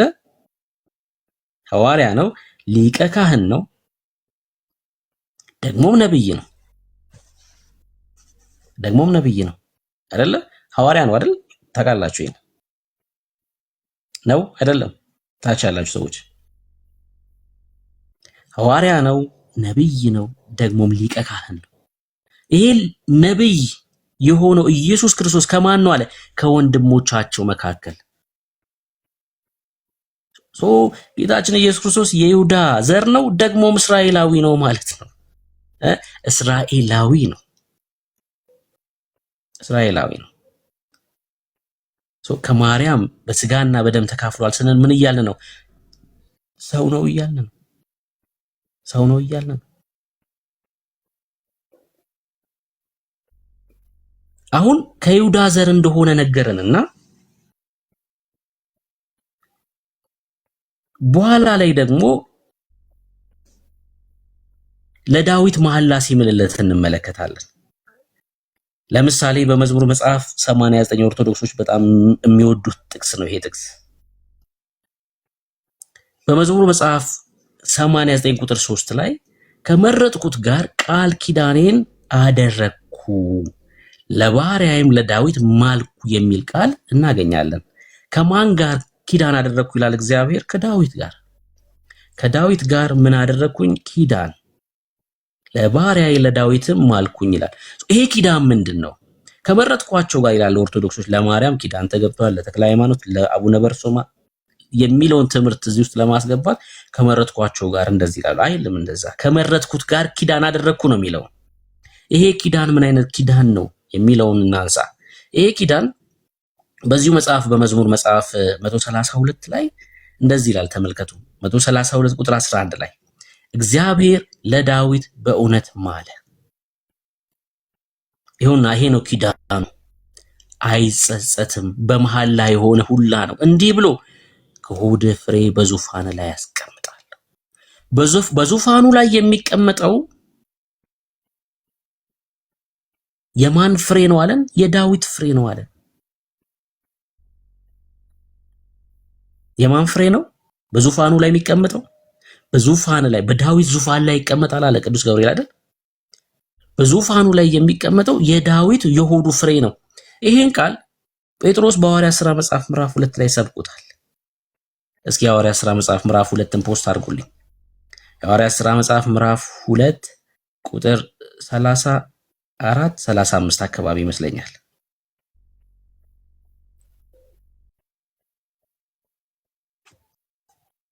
እሺ ቁጥር 30 የሐዋርያት ሥራ መጽሐፍ ምዕራፍ 2 ቁጥር 30 ፖስት አድርጉልኝ። አሁን ጴጥሮስ የሐዋርያት ሥራ መጽሐፍ ምዕራፍ 2 ሲሰብክ ተደራሲያኑ የኪዳኑ ሰዎች ስለሆኑ እስራኤላውያን ስለሆኑ ከብሉይ ኪዳን መጽሐፍቶች ነበር እየጠቀሰ ይነግራቸው የነበረው ስለ ኢየሱስ ክርስቶስ። እናንተ የሰቀላችሁት አሳልፋችሁ የሰጣችሁት እሱ ይላቸዋል። ማን ነው? የዳዊት ልጅ ነው ይላቸዋል። እርሱ ዳዊት ጌታ ብሎ የጠራው ነው ይላቸዋል። ክብር ለኢየሱስ ይሁን። በጣም እኮ ጴጥሮስ የሰበከው ስብከት እዚህ ሐዋርያት ሥራ መጽሐፍ ምዕራፍ 2 ላይ እንቆቅልሽ የሚፈታ ስብከት ነው የሰበከው። በጣም እኮ ነው የሚገርመው። የምሬ ነው የምላችሁ። ከቀደሙት መጽሐፍት እያነሳ ምን መሆኑን ይነግራቸዋል? የዳዊት ልጅ መሆኑን ይነግራቸዋል።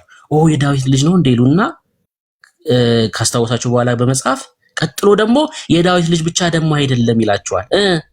ዳዊት እኮ ጌታ ብሎታል ይላቸዋል። ኦ ለካ ሰው የዳዊት ልጅ ብቻ አይደለም የዳዊትም ደግሞ ጌታው ነው። ይሄ ነበር የሐዋርያት ሥራ መጽሐፍ ምዕራፍ 2 ስብከት። በጣም የሚገርም ክፍል ነው። ከዛ እኮ ነው ልባቸው ተነካ ይላል። ይሄ ተሰብኮ እንዴት ነው ልብ የማይነካው? አሳልፌ የሰጠሁት እርሱ ለካ መሲሁን ነው ትላለ። ለካ የእግዚአብሔርን ልጅ ነው። አሁን ልባቸው ተጸጸቱ፣ ተመለሱ ማለት ነው። ልባቸው ተነካ ማለት እና ምን ይላቸዋል? ነቢይ ስለሆነማ ዳዊት ከወገቡ ፍሬ ከሆዱ ፍሬ ብሎናል አይደል? በመዝሙር መጽሐፍ 132 ላይ ከወገቡ ፍሬ በዙፋኑ ያስቀምጥ ዘንድ ከወገቡ ፍሬ እግዚአብሔር መሐላ እንደማለለት አወቀ ይላል። እናንተ የገደላችሁት የዳዊት የወገቡ ፍሬ ነው። አዎ ማርያም የወለደችው፣ አዎ ዮሴፍ አባቱ የምትሉት እርሱ፣ አዎ በገሊላ ከተማ ይኖር የነበረው እርሱ፣ በቤተልሔም የተወለደው እርሱ፣ አዎ የዳዊት ልጅ ነው። ግን ደግሞ የዳዊት ልጅ ብቻ አይደለም ይላቸዋል። ምን እያልኳችሁ መሰላችሁ? እዚህ ቁጥር 34 እና 35 ላይ የሐዋርያት ሥራ መጽሐፍ 34 እና 35 ላይ ዳዊት ወደ ሰማያት አልወጣምና ነገር ግን እርሱ ጌታ ጌታዬን ጠላቶችን ጌታ ጌታዬን ያለው ማን ነው? ዳዊት ራሱ እኮ ነው። የወገቡ ፍሬ የሆነውን እርሱን ምን አለው ዳዊት? ጌታዬ ብሎ ጠራው። አያችሁ፣ የወገቡ ፍሬ ብቻ አይደለም ጌታውም ጭምር።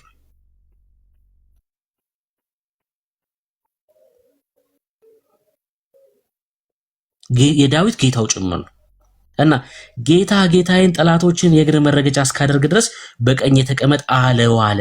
አያችሁ፣ ይህ ስብከት ነበር የተሰበከው ሐዋርያት ሥራ 2 ላይ። ጴጥሮስ ይህን ስብከት ይሰብክ የነበረው ከቀደመው መጽሐፍ እየጠቀሰ ነው። የቀደመው መጽሐፍ የሚያውቁ ሰዎች ናቸው፣ የኪዳኑ ሰዎች ናቸው። ልባቸው ተነካ ይላል። ቀጥሎ ልባቸው ተነካ እና በመዝሙር መጽሐፍ 132 ላይ እግዚአብሔር መሐላ ምሏል። ምን የሚል መሐላ? ጸጸት የሌለው መሐላ። ምንድነው መሐላው? ከወገብ ፍሬ ከሆድ ፍሬ በዙፋን ላይ ያስቀምጣል።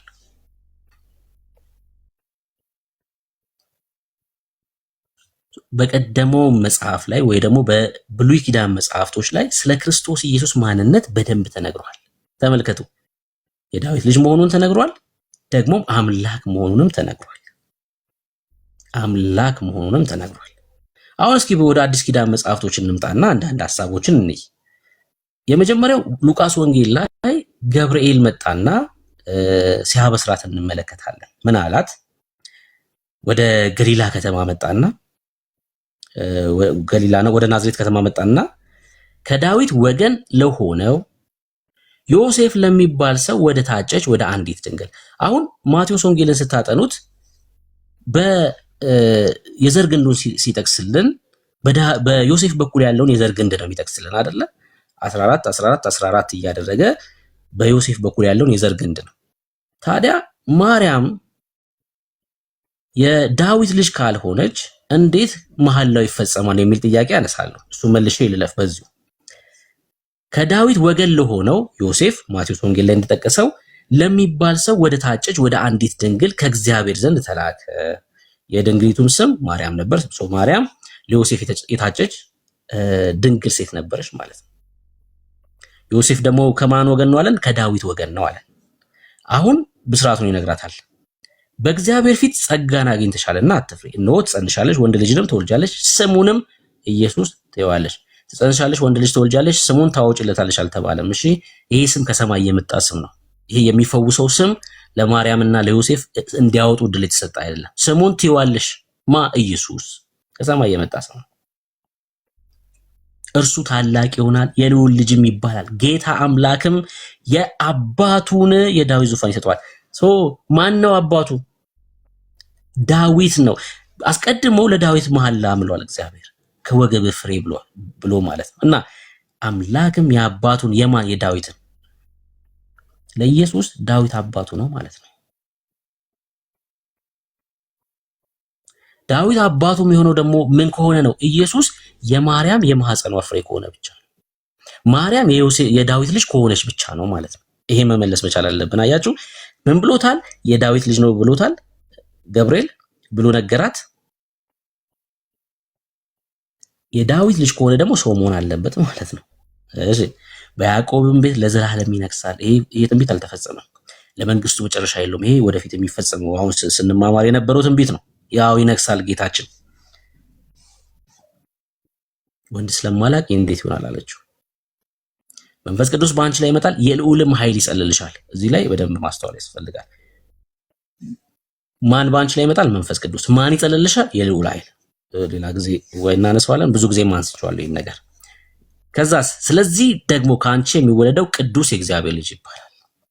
ቅዱስ የእግዚአብሔር ልጅ ይባላል። በአንቺ ላይ ይመጣል ደግሞ መጸለል የሚል ቃል ሲናገር እንመለከታለን። አሁን በወንጌል አማኞች ዘንድ አንድ ፍራቻ ያለው ከማርያም በስጋና በደም ከተካፈለ ታዲያ ደግሞ ማርያም የወደቀውን ስጋ ከያዘች ኃጢአት ወደ ኢየሱስ እንዴት አይመጣም የሚል ፍራቻ። አሁን ይሄ በትንሹ በሆነችው አይምሯችን የምንፈጥረው ጥያቄ ነው። መጽሐፍ ቅዱሳችን ግን ለዚህ ነገር በደንብ መልሳለሁ። ለዛ ነው በደንብ በዚህ መልኩ የተጻፈልን። አሁን ማርያም የዳዊት ልጅ ናት ወይ የሚለውን ልመልስና ቀጥሎ እዚሁ ምዕራፍ 1 ላይ ያለውን ቃል ላሳያችሁ። በምዕራፍ 2 ላይ ሉቃስ ወንጌል ማለት ነው እንዲህ የሚል ቃል አለ። በዚያ ወራት ዓለሙ ሁሉ እንዲጻፍ ከአውጉስቶስ ቄሳር ትእዛዝ ወጣች። መቼት አለው ይሄ ክፍል ማለት ነው። በደንብ ሐሳቡን እንድንረዳው ቀሬኒዮስ በዚያ ጊዜ በሶሪያ ሀገር ገዢ እንደነበረ ነግሮናል። ይሄ ትእዛዝ በወጣበት ጊዜ ጊዜውን በደንብ እንድናውቀው ይሄ ጻፊ በደንብ ፈልጓል ማለት ነው። ሁሉም እያንዳንዱ ይጻፍ ዘንድ ወደ ከተማው ሄደ። አሁን ቆጠራ እንዲደረግ አዋጅ ወጣ። ይሄ ቆጠራ ደግሞ ሁሉም ወደ ከተማው ሄዶ ነው መቆጠር ያለበት የሚል ነው አዋጁ የሚያጠቃልለው። ተመልከቱ፣ ወዴት ነው የሚሄዱት? ወደ ከተማቸው ለቆጠራው። ዮሴፍ ደግሞ ከዳዊት ቤትና ወገን ስለነበር ነው ናዝሬት ከተማ ነበረ። በገሊላ ናዝሬት ነበር ይኖሩ የነበሩት። ከዛ ተነስተው ወዴት መሄድ አለባቸው ማለት ነው? ወደ ከተማቸው መሄድ አለባቸው ለቆጠራ። ዮሴፍ ደግሞ የት ነው? ከዳዊት ቤትና ወገን ነበረ። አሁን ከሰሜኑ ክፍል ይነሳና ወደ ደቡቡ ክፍል መውረድ አለበት ማለት ነው ዮሴፍ። ለምሳሌ ትግራይ ያለ ሰው ወደ አዲስ አበባ መምጣት አለበት ማለት ነው። አግኝታችሁኛል? ይኖር የነበረው ትግራይ የነበረ ሰው መቀሌ ይኖር የነበረ ሰውዬ ለቆጠራው ሲባል አዲስ አበባ ከሆነ ውልደቱ ወደ አዲስ አበባ ይመጣል ማለት ነው። ከገሊላ ናዝሬት ተነስተው እነ ዮሴፍም ከዳዊት ቤትና ወገን ስለነበረ ከየት? ከገሊላ ናዝሬት ከተማ ተነስቶ ቤተልሔም ወደምትባል ወደ ዳዊት ከተማ ይሁዳ ብቻውን ሄደ አይልም።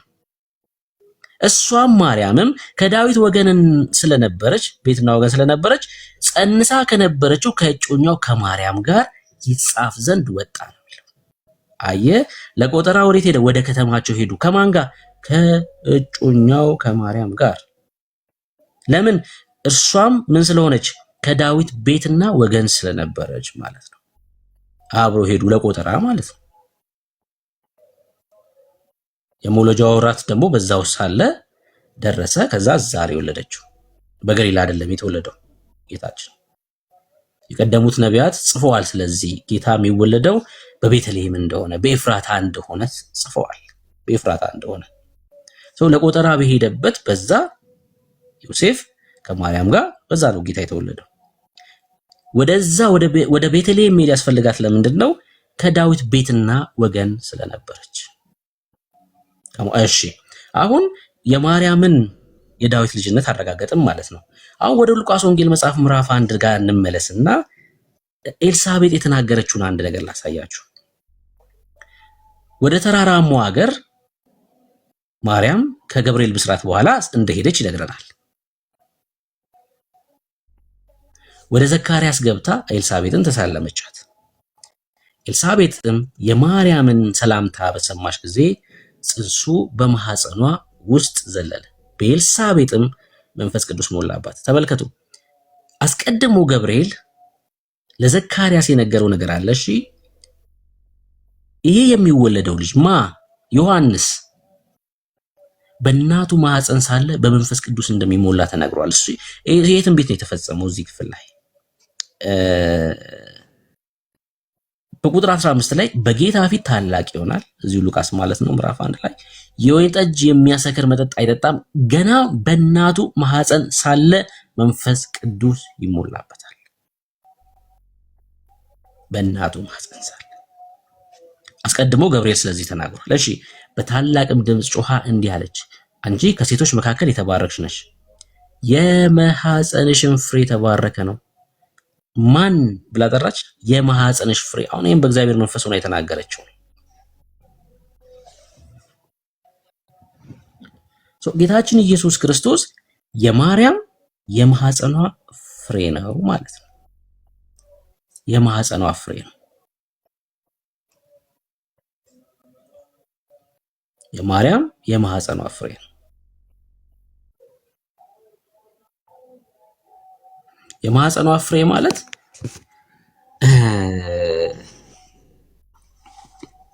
ልክ እንደኛ ጌታችን ኢየሱስ ክርስቶስ ከእናታችን የምንወስደውን ይዟል ማለት ነው። ለምሳሌ እኛ ስንወለድ በወንድና በሴት ፍቃድ ነው የተወለድነው አይደለ? በወንድና በሴት ፍቃድ ነው የተወለድነው። የጌታ ግን እንደዛ አይደለም። መንፈስ ቅዱስ በአንቺ ላይ ይመጣል፣ የልዑል ኃይል ይጸልልሻል ተብሏል። የወንድ ፍቃድ የለበትም። የወንድ ፍቃድ የለበትም። ግን የእሷ ግን የማህፀኗ ፍሬ ነው። ለዛ ነው የዳዊት ልጅ ሆኖ የዳዊት ልጅ ሆኖ። በነገራችን ላይ እስራኤላውያኑ የኪዳኑ ህዝቦች መሲሁ የዳዊት ልጅ ስለመሆኑ ጥርጣሬ የለባቸውም፣ ጥያቄም የለባቸውም። በደንብ ነው የሚያውቁት፣ በደንብ ነው የሚያምኑት ይሄን ነገር። ጥያቄያቸው እሱ ምንድነው? እርሱ አምላክ ነው የሚለው ላይ ጥያቄ አለባቸው። እሱን አይቀበሉ። እሱ ደግሞ መጽሐፍትን ካለማጥናታቸው ካለመመርመራቸው የተነሳ ነው። እና ጌታ የማርያም የማህፀኗ ፍሬ ነው። ይህን ነገር ደግሞ በደንብ አስረግጦ ሲነግረን በዕብራውያን መጽሐፍ ምዕራፍ 2 ላይ የዕብራውያን ጸሐፊ በጣም የሚገርም ነገር ይነግረናል። ከቁጥር 10 ጀምሮ ላንብበው። ይህን ሳነብ ብታነቡ አብራችሁኝ ብታነቡ የምትችሉ ሰዎች ደስ ይለኛል። እግዚአብሔርን ቃል የያዛችሁ ሰዎች አብራችሁኝ ብታነቡ እንደዚህ ይላል። የዕብራውያን ጸሐፊ በምዕራፍ 2 ላይ ሲነግረን ብዙ ልጆችን ወደ ክብር ሲያመጣ የመዳናቸውን ራስ በመከራ ይፈጽም ዘንድ ከእርሱ የተነሳ ሁሉ በእርሱ ሁሉ ለሆነ ለእርሱ ተገብቶታልና እና የሚቀድሰውና የሚቀደሱት ሁሉ ከአንድ ናቸው ይላል። እስኪ ይህን ጥቅስ ፖስት አድርጉልኝ አንዴ። እግራችሁ ይህን ጥቅስ ፖስት አድርጉልኝ። የሚቀድሰውና የሚቀደሱት ሁሉ ከአንድ ናቸው ይላል። ምን ማለት ነው? ምን ማለት ነው? ዕብራውያን መጽሐፍ ምዕራፍ 2 ቁጥር 11 ላይ ማለት ነው። የሚቀድሰውና የሚቀደሱት ሁሉ ከአንድ ናቸው። ምን ማለት ነው? ይሄን ነገር ስናነሳ ብዙ ነገር ነው አፍርሰን የምንሄደው። እሺ ቁጥር 11 ብዙ ነገር መተን ነው የምንሄደው። የሚቀድሰው ማን ነው? ጌታችን ኢየሱስ ክርስቶስ ነው አይደለ? የሚቀድሰው ኢየሱስ ነው። የሚቀደሱት ደግሞ በክርስቶስ ኢየሱስ ደም ሰዎች ናቸው፣ ከአንድ ናቸው ተብሏል። ቀዳሹና የሚቀደሱት ምንድን ናቸው? ከአንድ ናቸው። ስለ ኔቸር ነው እያወራ ያለው። ስለ ኔቸር ነው እያወራ ያለው። ቀዳሹ ኢየሱስ፣ ደግሞም የሚቀደሱት የሰው ልጆች ምንድን ናቸው? ከአንድ ናቸው። አሁን የኦርቶዶክስንም ትምህርት የኦንሊ ጂሰስንም ትምህርት ወይ ደግሞ በተለምዶ ነው እንደዛ የሚባሉት የተክለ ማርያምን ልጆች ትምህርት መተን እንሂድ። በዚህ ጥቅስ ለምሳሌ ኦርቶዶክሶች እንጨት ይቀደሳል ይላሉ፣ መስቀል ይቀደሳል። ተረት ተረት ነው። ምክንያቱስ ቀዳሹና የሚቀደሱት ከምንድን ናቸው አለ? ከአንድ ናቸው አለ። እንጨት ይቀደሳል ሲሉ ጌታችንን እየሰደቡት ነው በነገራችን ላይ። እሺ ጌታ ከእንጨት ጋር አንድ ነው እያሉ ነው። ሎቱ ስብሐት ነውር ነው፣ ስድብ ነው ይሄ። ወረቀት ይቀደሳል ይላሉ፣ ስዕል በክርስቶስ ደም ስድብ ነው ይሄ። የሚቀድሰውና የሚቀደሱት ከአንድ ናቸው ይላል። ሰው በክርስቶስ ደም የሚቀደሰው ሰው ብቻ ነው። እሺ ቦታ በክርስቶስ ደም አይቀደስም፣ እንጨት አይቀደስም፣ ወረቀት አይቀደስም። እንቀጥል ወደዚህኛው ደግሞ የአጋንንት ትምህርት እንቀጥል። የሚቀድሰውና የሚቀደሱት ከአንድ ናቸው ካለን የዕብራውያን ጸሐፊ የክርስቶስ ሥጋ ከሰማይ የመጣ ነው ካሉ የኛም ሥጋ ከሰማይ ነው እንደማለት ነው። ለምን ቀዳሹና የሚቀደሱት ከአንድ ናቸው ይላል ጸሐፊው። ይሄ እግዚአብሔር ቃል ነው። የክርስቶስ ሥጋ ከሰማይ ነው ካሉን የተክለ ማርያም ልጆች የኛም ሥጋ ከሰማይ ነው እንደማለት ነው። ለምን ሁለቱም ከአንድ ስለሆኑ፣ ስለ ኔቸር ስለሚያወራ ክፍሉ ማለት ነው። እኛ የአዳም ልጆች ነን አይደለ? የአዳም ልጆች ነን። ከዚሁ ዘር ነው የተካፈለው ማለት ነው። ጌታ ሞትን ትሞታለህ የተባለውን ይሄን የአዳም ሥጋ ይዞ ነው እኮ ከሞት ይዋጀን፣ ከሞት ይዋጀን። ይሄን የተፈረደበትን ሥጋ ይዞ ማለት ነው። የማርያም የማህፀኗ ፍሬ ነው። ጌታችን ሰው ነው። ፍጹም ሰው ስንል ሰው ነው እያልን ነው። ከኃጢአት በቀር በነገር ሁሉ የተፈተነ እኛንም ደግሞ የሚመስል ንጉሥ ነው ኢየሱስ። እሺ ስለዚህም ምክንያት ስምህን ለወንድሞቼ እነግራቸዋለሁ፣ በማህበርም መካከል በዜማ አመሰግንሃለሁ። ደግሞም እኔ በእርሱ እታመናለሁ። ደግሞም እነሆኝ እኔን እግዚአብሔር የሰጠኝን ልጆች ሲል ወንድሞች ብሎ ሊጠራቸው አያፍርም።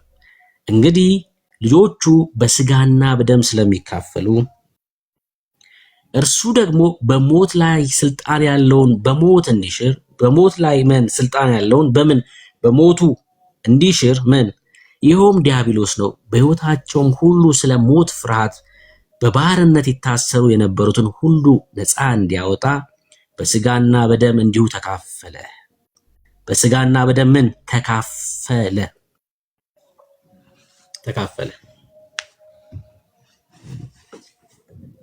በሞት ላይ ስልጣን ያለውን በሞቱ እንዲሽር ምን አድርጓል? ጌታችን ኢየሱስ ክርስቶስ በስጋና በደም ተካፍሏል። ስጋን ነሳ ወይ ደግሞ በስጋና በደም ተካፈለ ሲባል ይሄን ማለት ነው። በስጋና በደም ጌታ ተካፍሏል። ቀጥሎ ደግሞ ቁጥር 16 ላይ የአብርሃምን ዘር ይዟል እንጂ የያዘው የመላእክትን አይደለም ይላል። የመላእክትን ዘር አይደለም ይላል። የአብርሃምን ዘር ነው የያዘው። የይሁዳ ልጅ ነው፣ የዳዊት ልጅ ነው። ክብር ለኢየሱስ ይሁን። ይሄ የማይናወጥ የእግዚአብሔር ቃል ነው ማለት ነው። ማንም መጥቶ የማይሽረው ማለት ነው። የእግዚአብሔር ቃል ነው። አንድ የመጽሐፍ ቅዱስ ጥቅስ ላንሳ፣ ከዛ እንጨርሳለን። ፈሪሳውያን ተሰብስበው ሳሉ በማቴዎስ ወንጌል መጽሐፍ ምዕራፍ 22 ቁጥር 42 ላይ ማለት ነው፣ ከቁጥር 41 ጀምሮ ስለ ክርስቶስ ምን ይመስላችኋል? የማንስ ልጅ ነው ብሎ ጠየቃቸው። ስለ ክርስቶስ እየጠየቃቸው ነው። ስለማን የጠየቃቸው? ስለ ክርስቶስ። ምን አላቸው? የማንስ ልጅ ነው ብሎ ጠየቃቸው። ፈሪሳውያን ደግሞ ስለ መሲሁ ሲጠየቁ ቶሎ ነው የሚመልሱት። ምክንያቱስ በጣም ይጠብቁት የነበረ ስለሆነ፣ አሁንም ደግሞ ይጠብቁታል እኮ። አሁንም በዛ አዚም ውስጥ ያሉ ድንዛዜ ውስጥ ያሉት አሁንም ይጠብቁታል ይመጣል ብለው፣ ግን የሚጠብቁት አንታይ ክራይስቱን ነው። ተሳስተው ማለት ነው፣ ባለማወቅ። የሞገስና የልመና መንፈስ አፈሳለሁ ብሏል ጌታ ይርዳቸው። እና ስለ ክርስቶስ ምን ይመስላችኋል? ስለ መሲሁ ምን ይመስላችኋል? የማንስ ልጅ ነው ብሎ ኢየሱስ ጠየቃቸው። የዳዊት ልጅ ነው ብለው መለሱለት። የዳዊት ልጅ ነው አሉት። ጌታችን ለጠየቀው ጥያቄ መልስ ተመልሶለታል ማለት ነው። ምን? የዳዊት ልጅ ነው። የዳዊት ልጅ ነው ብሎ ሲመለሱ እነዚህ ፈሪሳውያን መጽሐፍቶቻቸው እንደዛ ስለሚሉ ነው። አሁን በዚህ ሰዓት የአዲስ ኪዳን መጽሐፍቶች አልተጻፉም። የማቴዎስ ወንጌል መጽሐፍ ምዕራፍ 22 ላይ ጌታ ሲጠይቃቸው የአዲስ ኪዳን መጽሐፍት የለም፣ የዕብራውያን ጸሐፊ የጻፈው መልእክት የለም። ታዲያ ጌታ መጥተው የመለሱት በቀደመው ኪዳን ላይ የተጻፈ ስለ መሲሁ ስላለ ማለት ነው። የዳዊት ልጅ ነው። አዎ ጌታ የዳዊት ልጅ ነው። ትክክል ነው። አልተቃወማቸውም። ግን ቀጥሎ እንደዚህ ብሎ ጠየቃቸው። በጣም እኮ ይሄ ከመጽሐፍ ቅዱሳችን ስለ ክርስቶስ ኢየሱስ ማንነት በደንብ ካብራሩት ክፍሎች መካከል አንዱ ነው። ሰዋዊው ነገሩንም መለኮታዊ ባህሪውንም በደንብ ያሳየ ማለት ነው። እና የዳዊት ልጅ ነው። አዎ ትክክል፣ የዳዊት ልጅ ነው።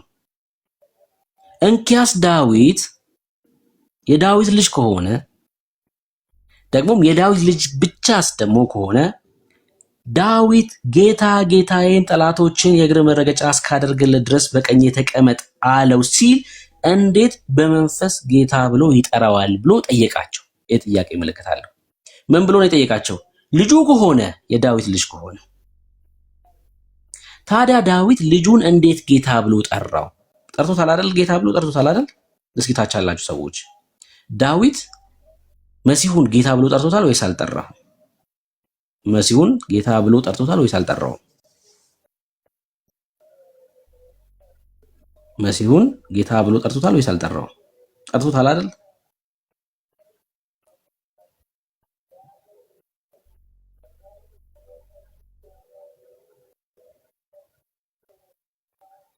መሐመድ ብቻ ነው የስ ያለው። ጠርቶታል። እሺ አጥና ግርማ ናይስ። ጠርቶታል። አዎ ጠርቶታል። መዝሙር መጽሐፍ 110 ላይ እሺ፣ መዝሙር መጽሐፍ 110 ቁጥር 1 ላይ መዝሙር መጽሐፍ 110 ቁጥር 1 ላይ እግዚአብሔር ጌታዬ፣ እግዚአብሔር ጌታዬ አይደለም እሺ የሚለው እግዚአብሔር ጌታዬን፣ የኔን ማለት ነው። የኔን ጌታ እግዚአብሔር የኔን ጌታ ጠላቶችን የእግር መረገጫ እስካደርግልህ ድረስ በቀኝ ተቀመጥ ብሎታል። በመዝሙር መጽሐፍ 110 ቁጥር 1 ላይ እግዚአብሔር ማንን? የኔን ጌታ። ጌታ ኢየሱስ ክርስቶስ ምን ብሎ ጠየቃቸው? ታዲያ ልጁ ከሆነ እሺ ልጁን እንዴት ጌታ ብሎ በመንፈስ ይጠራዋል? የዳዊት ልጅ ልጁ ብቻ አይደለም ማለት ነው፣ ለዳዊት ጌታውም ጭምር ነው። ስለ ሰለሞን እያወራን አይደለም ማለት ነው። ስለ ዓለማት ፈጣሪ ስለሆነው እያወራን ያለ ነው። አዎ ልጁ ነው። እሺ ግን ልጁ ብቻ አይደለም እና ምንድነው? ጌታው ጭምር ነው። ኢየሱስ ክርስቶስ ሰው ብቻ አይደለም ማለት ነው። በልብስ ሰው ብቻ ነው ብለህ መታመን በቃ አንተም ተበልተሃል። ራሱ ጌታችን ኢየሱስ ክርስቶስ ምን አለን? ሰው ብቻ አይደለሁም እና የዳዊት ልጁ ብቻ አይደለሁም እኔ፣ እሺ የዳዊት ጌታውም ጭምር ነኝ አለ ኢየሱስ። አዎ የድንግል ማርያም የማህፀኗ ፍሬ ነው። የዳዊት የወገቡ ፍሬ ነው። ግን ደግሞ የድንግል ማርያም የማህፀኗ ፍሬ ብቻ አይደለም፣ ፈጣሪዋ ጭምር ነው። የዳዊት የወገቡ ፍሬ ብቻ አይደለም፣ ንጉሱ አምላኩም ጭምር ነው እና ጌታ ብሎ ጠርቶታል። ከዛ ቀጥሎ እንደዚህ ይላል፣ ዳዊት ጌታ ብሎ ከጠራው እንዴትስ ልጁ ሊሆን ይችላል? አቤት አቤት አቤት አቤት። ጌታውስ ደግሞ ከሆነ እንዴት ደግሞ ልጁንስ እንዴት ደግሞ ጌታ ይለዋል? ከዛ አንድም ቃል እንኳን ይመልስለት ዘንድ የተቻለው የለም። እንዴት እንደዚህ ጥያቄ ተጠየቀ እንዴት ትመልሳለህ? ከዚያን ቀን ጀምሮም ወደፊት ማንም ሊጠይቀው አልደፈረም ይላል። ምንም እንዳትናገር የሚያደርግ መልስ ነው እና ልጁ ብቻ ሳይሆን ጌታው ጭምር ነው። ጌታው ብቻ ሳይሆን ደግሞ ልጁም ጭምር ነው። ይህን እግዚአብሔር ቃል በደንብ አስረግጦ ይናገራል። ጌታችን ኢየሱስ ክርስቶስ አዎ በስጋና በደም ተካፍሏል። በስጋና በደም ተካፍሏል። የማርያም የማህፀኗ ፍሬ ነው። እኛ የያዝነውን ስጋ ይዟል ማለት ነው።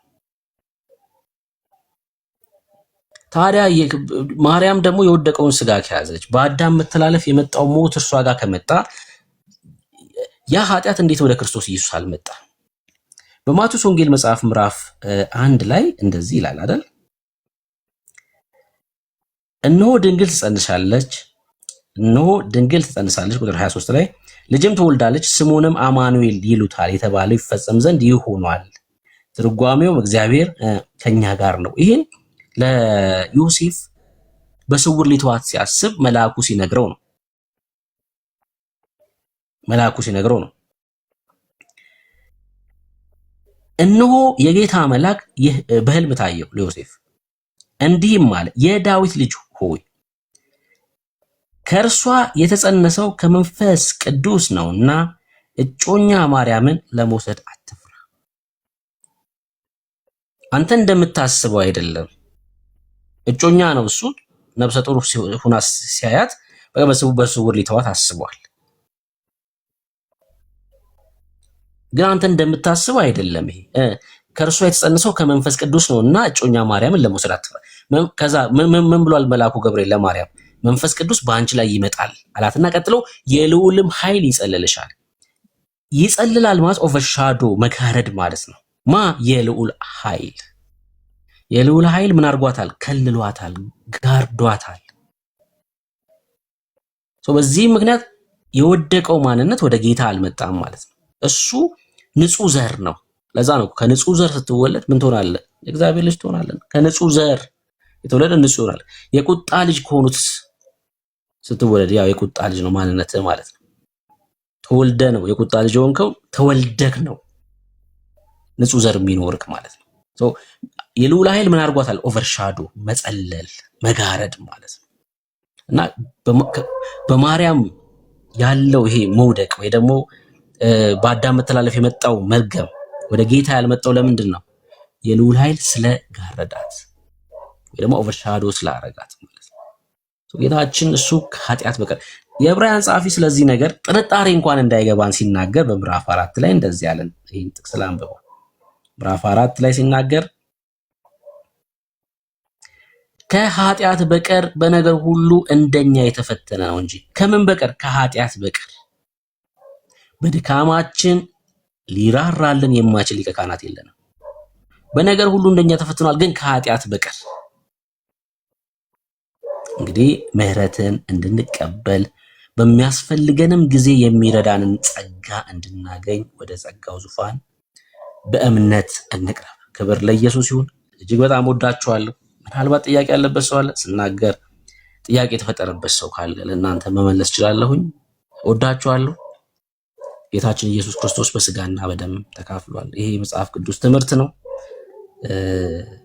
እኛ ስንናገር ማንንም ለማስከፋት ማንንም ሰው ለማገልገል አይደለም የጠራ ነው አይደል? ሰው ለማገልገል አይደለም የጠራ ነውና እግዚአብሔር ቃል የሚለውን እንናገራለን። ተባረኩ። ወዳችኋለሁ።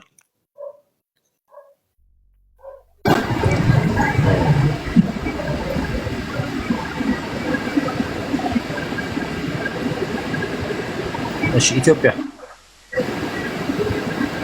ገብቻለሁ እንዴ? ጥያቄ ከሰማለሁ። ይቅርታ ቅድምም ገብቼ ነበር፣ ኔትወርክ ያስወርዶኝ ነው ከኤርሚ ላይ። የጌታ ሰላም ይብዛላችሁ።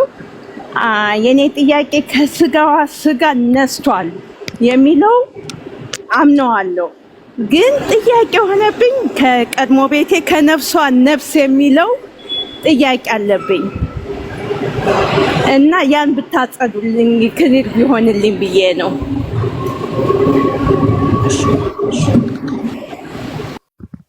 እሺ ብሩኬ ከትንሣኤ በኋላ የያዘው ስጋ የያዘው ስጋ ምንድን ነው? እሺ እንግዲህ መጽሐፍ ቅዱሳችን በነገራችን ላይ ነፍስ ማለት በራሱ ምንድን ነው የሚለው መመለስ አለበት። አንድ ነገር አሁን እኔ ጌታችን ኢየሱስ ክርስቶስ በስጋና በደም ተካፈለ ብዬ ስናገር ከራሴ ነው የተናገርኩት አይደለም። አንኛ የእግዚአብሔር ቃል ላይ አንደፍርም። እኔ አልደፍርም። እውነት ለመናገር የማላቀው ወይ ያልደረስኩበት ነገር ካለ እስካቅ ድረስ ዝም እላለሁ። ይሄ ግን የተጻፈ ስለሆነ ለምሳሌ በዕብራውያን መጽሐፍ ምዕራፍ 2 ላይ በስጋና በደም ተካፈለ ይላል። በስጋና በደም ተካፈለ ይላል።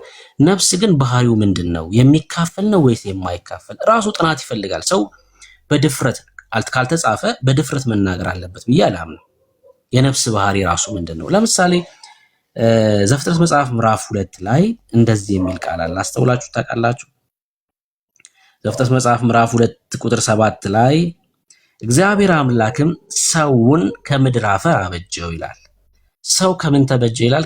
ከምድር አፈር። ከዛስ በአፍንጫውም ያ ከምድር አፈር የተበጀው ሰው ላይ የሕይወት እስትንፋስ እፍ አለበት ይላል። ከዛስ ሰውም ሕያው ነፍስ ያለው ሆነ ይላል። ሶስት ነገር በደንብ ያሳየናል እዚህ ክፍል ላይ።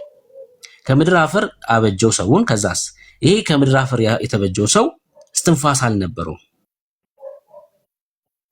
ወይ ደግሞ ነፍስ አልነበረውም ማለት ነው። ሕያው ነፍስ ያለው አልነበረም። ከዛስ ሕያው ነፍስ እንዲኖረው ምን አስፈልጓል? በአፍንጫው የሕይወት እስትንፋስ አስፈልጎታል። ልክ በአፍንጫው የሕይወት እስትንፋስን ሲቀበል ምን ሆነ? ሕያው ነፍስ ያለ ሆነ። ይሄ ነፍስ የተባለው ባህሪው ምን አይነት ነው? ምን አይነት ነው? የሚካፈል ነው ወይስ የማይ? ራሱ መጽሐፍ ቅዱሳችን ስለዚህ ነገር በጣም ሰፊ ነገር ያነሳል።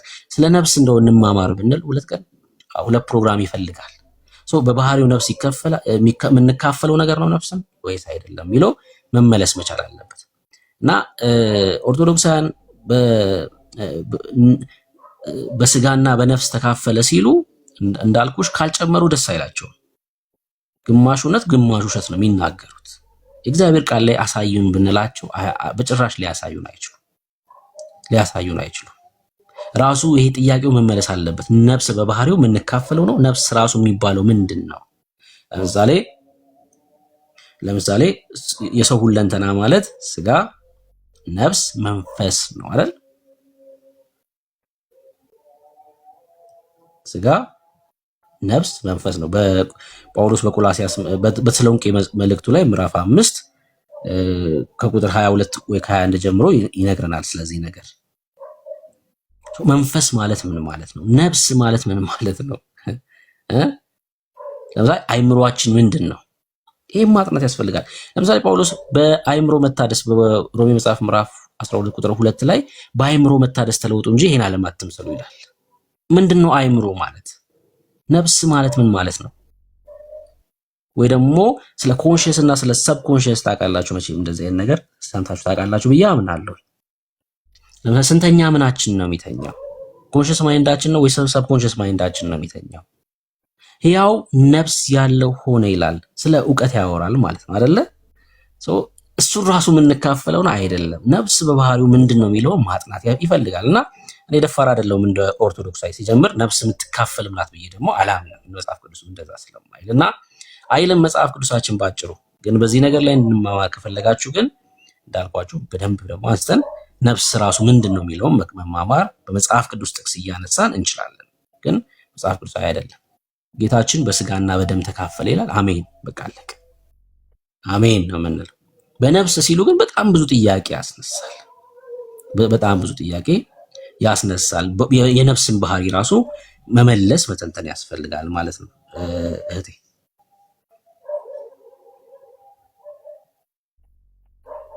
እግዚአብሔር ይባርክልኝ። ተባረክ ወንድሜ። እሺ ተባረክ። ያልተጻፈ ይጨምራሉ ለማለት ነው። ክርስቶስ ኢየሱስ ከትንሳኤ በኋላ አንድ ኮሜንት ላይ የጠየቀ ጥያቄ ነው። ይሄን የመጨረሻ ለመለስ የያዘው ስጋ የሚል ሄሉ ነው። ሄሉ የጠየቀችው ጥያቄ ይሄንኑ ስጋ ነው የያዘው፣ ግን የከበረው ማለት ነው። ጌታ ክርስቶስ ኢየሱስ ከመቃብር ሲነሳ መስቀል ላይ የተሰቀለው ስጋ ነው የተነሳው ማለት ነው። መቃብሩ ባዶ ነበር። የተነሳው ስጋ የቱ ነው? ያው የተካፈለው ስጋ ነው። የማርያም የማህፀን ፍሬ ሆኖ ስጋ ነው የተነሳው። ግን ምን ሆኖ? ከብሮ ነው። ግሎሪፋይ። አሁን እኛ ወደፊት ምን ጠብቀው ማለት ነው። ቅዱስ ጳውሎስ በቆሮንቶስ መልእክቱ ምዕራፍ 15 ላይ ቁጥር 51 52 ላይ አንድ ሚስጥር ነግራችኋለሁ፣ ሁላችን አናንቀ። በነገራችን ላይ ጌታ ይመጣል። እሺ አሁን በቅርብ ይመጣል። ሁላችንም አንሞትም። የምሬን ነው የምላችሁ። ይመጣል፣ በቅርቡ ጌታ ይመጣል። ሁላችን አናንቀላፋ ማለት ይሄ ሚስጥር ነው። ለቤተክርስቲያን የሚነገር ሚስጥር ነው። ይሄን በዓለም ያሉ ሰዎች አይሰሙትም። መለከት ሲነፋ ምናምን አይሰሙም። ምክንያቱም መንፈሳቸው ሙት ስለሆነ ነው። እሺ እናንተ መንፈሳችሁ ተቀስቅሶ ነው ትሰማላችሁ እናንተ። እና ሁላችን አናንቀላፋም፣ በቅስፈት አይን እንለወጣለን። ምን የሚሆን ነው ማለት ነው? ይሄ ስጋችን የሚለወጥ ስጋ ነው ማለት ነው። ይለወጣል። የማይደክም የማይበሰብስ የማይሞት በተዘጋ በር መግባት የሚችል አሁን ይሄን ስጋ አሁን ስለዚህ ስጋ የእግዚአብሔር ቃል በተጻፈልን ልክ ልንናገር እንችላለን። ግን ይሄን ስጋ ኤክስፒሪየንስ ያደረገው ጌታችን ብቻ ነው። በቃ በትንሳኤ አካል ያለ ኢየሱስ ብቻ ነው። አለቀ። በትንሳኤ አካል ያለ ጌታችን ኢየሱስ ክርስቶስ ብቻ ነው። በኩር ነው። ከሱ በኋላ የተነሳ የለም በትንሳኤ አካል። ማርያም አልተነሳችም፣ ጌታን አልተነሳችም። ከእግዚአብሔር ቃል ላይ ላሳያችሁ ጥቅስ አልተነሳችም። የምሬን ነው የምላችሁ። በትንሳኤ አካል ጌታ ተነስቷል። ከጌታ በኋላ ደግሞ ለመነሳት ምን ያስፈልጋል መሰላችሁ? የጌታ መምጣት ያስፈልጋል። አይገርምም? የእግዚአብሔር ቃል የሰዎችን የተረት ሐሳብ እኮ እንደዚህ ነው የሚያፈራረሰው። በቆሮንቶስ መልእክቱ ላይ ጳውሎስ ስለዚህ ሲናገር ምን አለ መሰላችሁ? በቁጥር 23 ላይ ክብር ለኢየሱስ ብቻ ይሁን፣ ነገር ግን እያንዳንዱ በራሱ ተራ ይሆናል። ምን ትንሳኤ? በተራህ ነው የምትነሳው እንጂ ግር ብላ አትነሳም። ምን ማለት መሰላችሁ? በዓለም ያለው ሰውዬና ክርስቲያኑ እኩል አይነሳም ማለት ነው። አንተ ለክብር ነው የምትነሳው፣ ያኛው ደግሞ ለሞት ነው የሚነሳው። እሺ ነገር ግን እያንዳንዱ በራሱ ተራ ይሆናል። ክርስቶስ እንደ በኩራት ነው፣ በኩር ነው። በትንሣኤ አካል ከተነሱት ጌታ ክርስቶስ ኢየሱስ በኩር ነው። ከሱ ቀድሞ የተነሳ የለም በትንሣኤ አካል። ከዛስ በኋላም በመምጣቱ ለክርስቶስ የሆኑት ናቸው ምን በትንሣኤ አካል የሚነሱት። ሳይመጣ ትንሣኤ የለም ማለት ነው። አየህ ሲመጣ ነው። አሁን ጌታ ሲመጣ ጳውሎስ ይነሳል።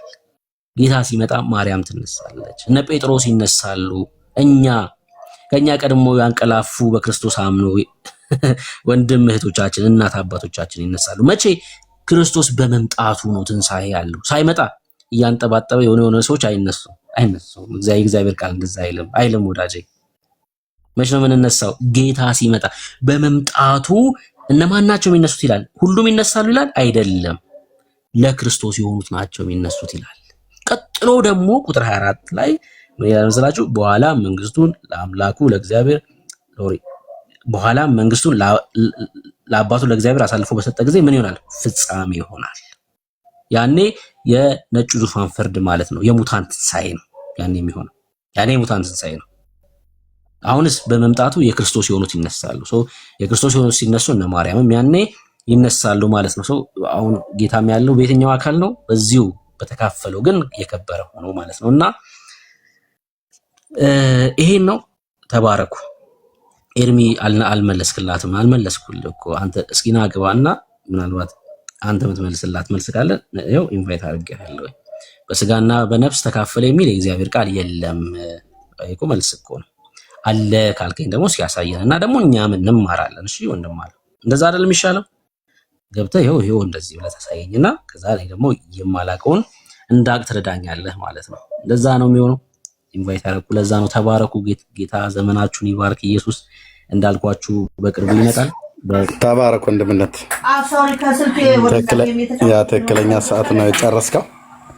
ጸጋ ይብዛላችሁ። ተባረኩ። ቴንክ ዩ። ምሽት ጌታ ቢፈቅድ እንገናኛለን። ተባረኩ። መልካም ጊዜ ይሆንላችሁ። ቴንክ ዩ ብርኪ ውብዬም እንደዚሁ እህቴ እንደዚሁም ኢትዮጵያውያን 387 80 ሰው ከዚህ ያላችሁ ከበስተኋላ ብዙ ሺህ ሰው ነው ተደብቆ የሚሰማው። ዋናው መስማቱ ነው። ተባረኩ። ጸጋ ይብዛላችሁ። ጌታ ይፈቅድ ወይ በኋላ እንገናኛለን ወይ በሚቀጥለው ጊዜያት ላይ እንገናኛለን። መጽሐፍ ቅዱስን አንብቡ። የዳናችሁ በእግዚአብሔር ቤት ጽኑ፣ ህብረት አድርጉ ከቤተ ክርስቲያን። ያልዳናችሁ ወደ መዳን በኢየሱስ ክርስቶስ የዘላለምን ሕይወት እንድታገኙ በስሙ በማመን ከዘላለም ጥፋት ዳኑ ማለት እወዳለሁ። ተባረኩ። ሰላም ሁኑ።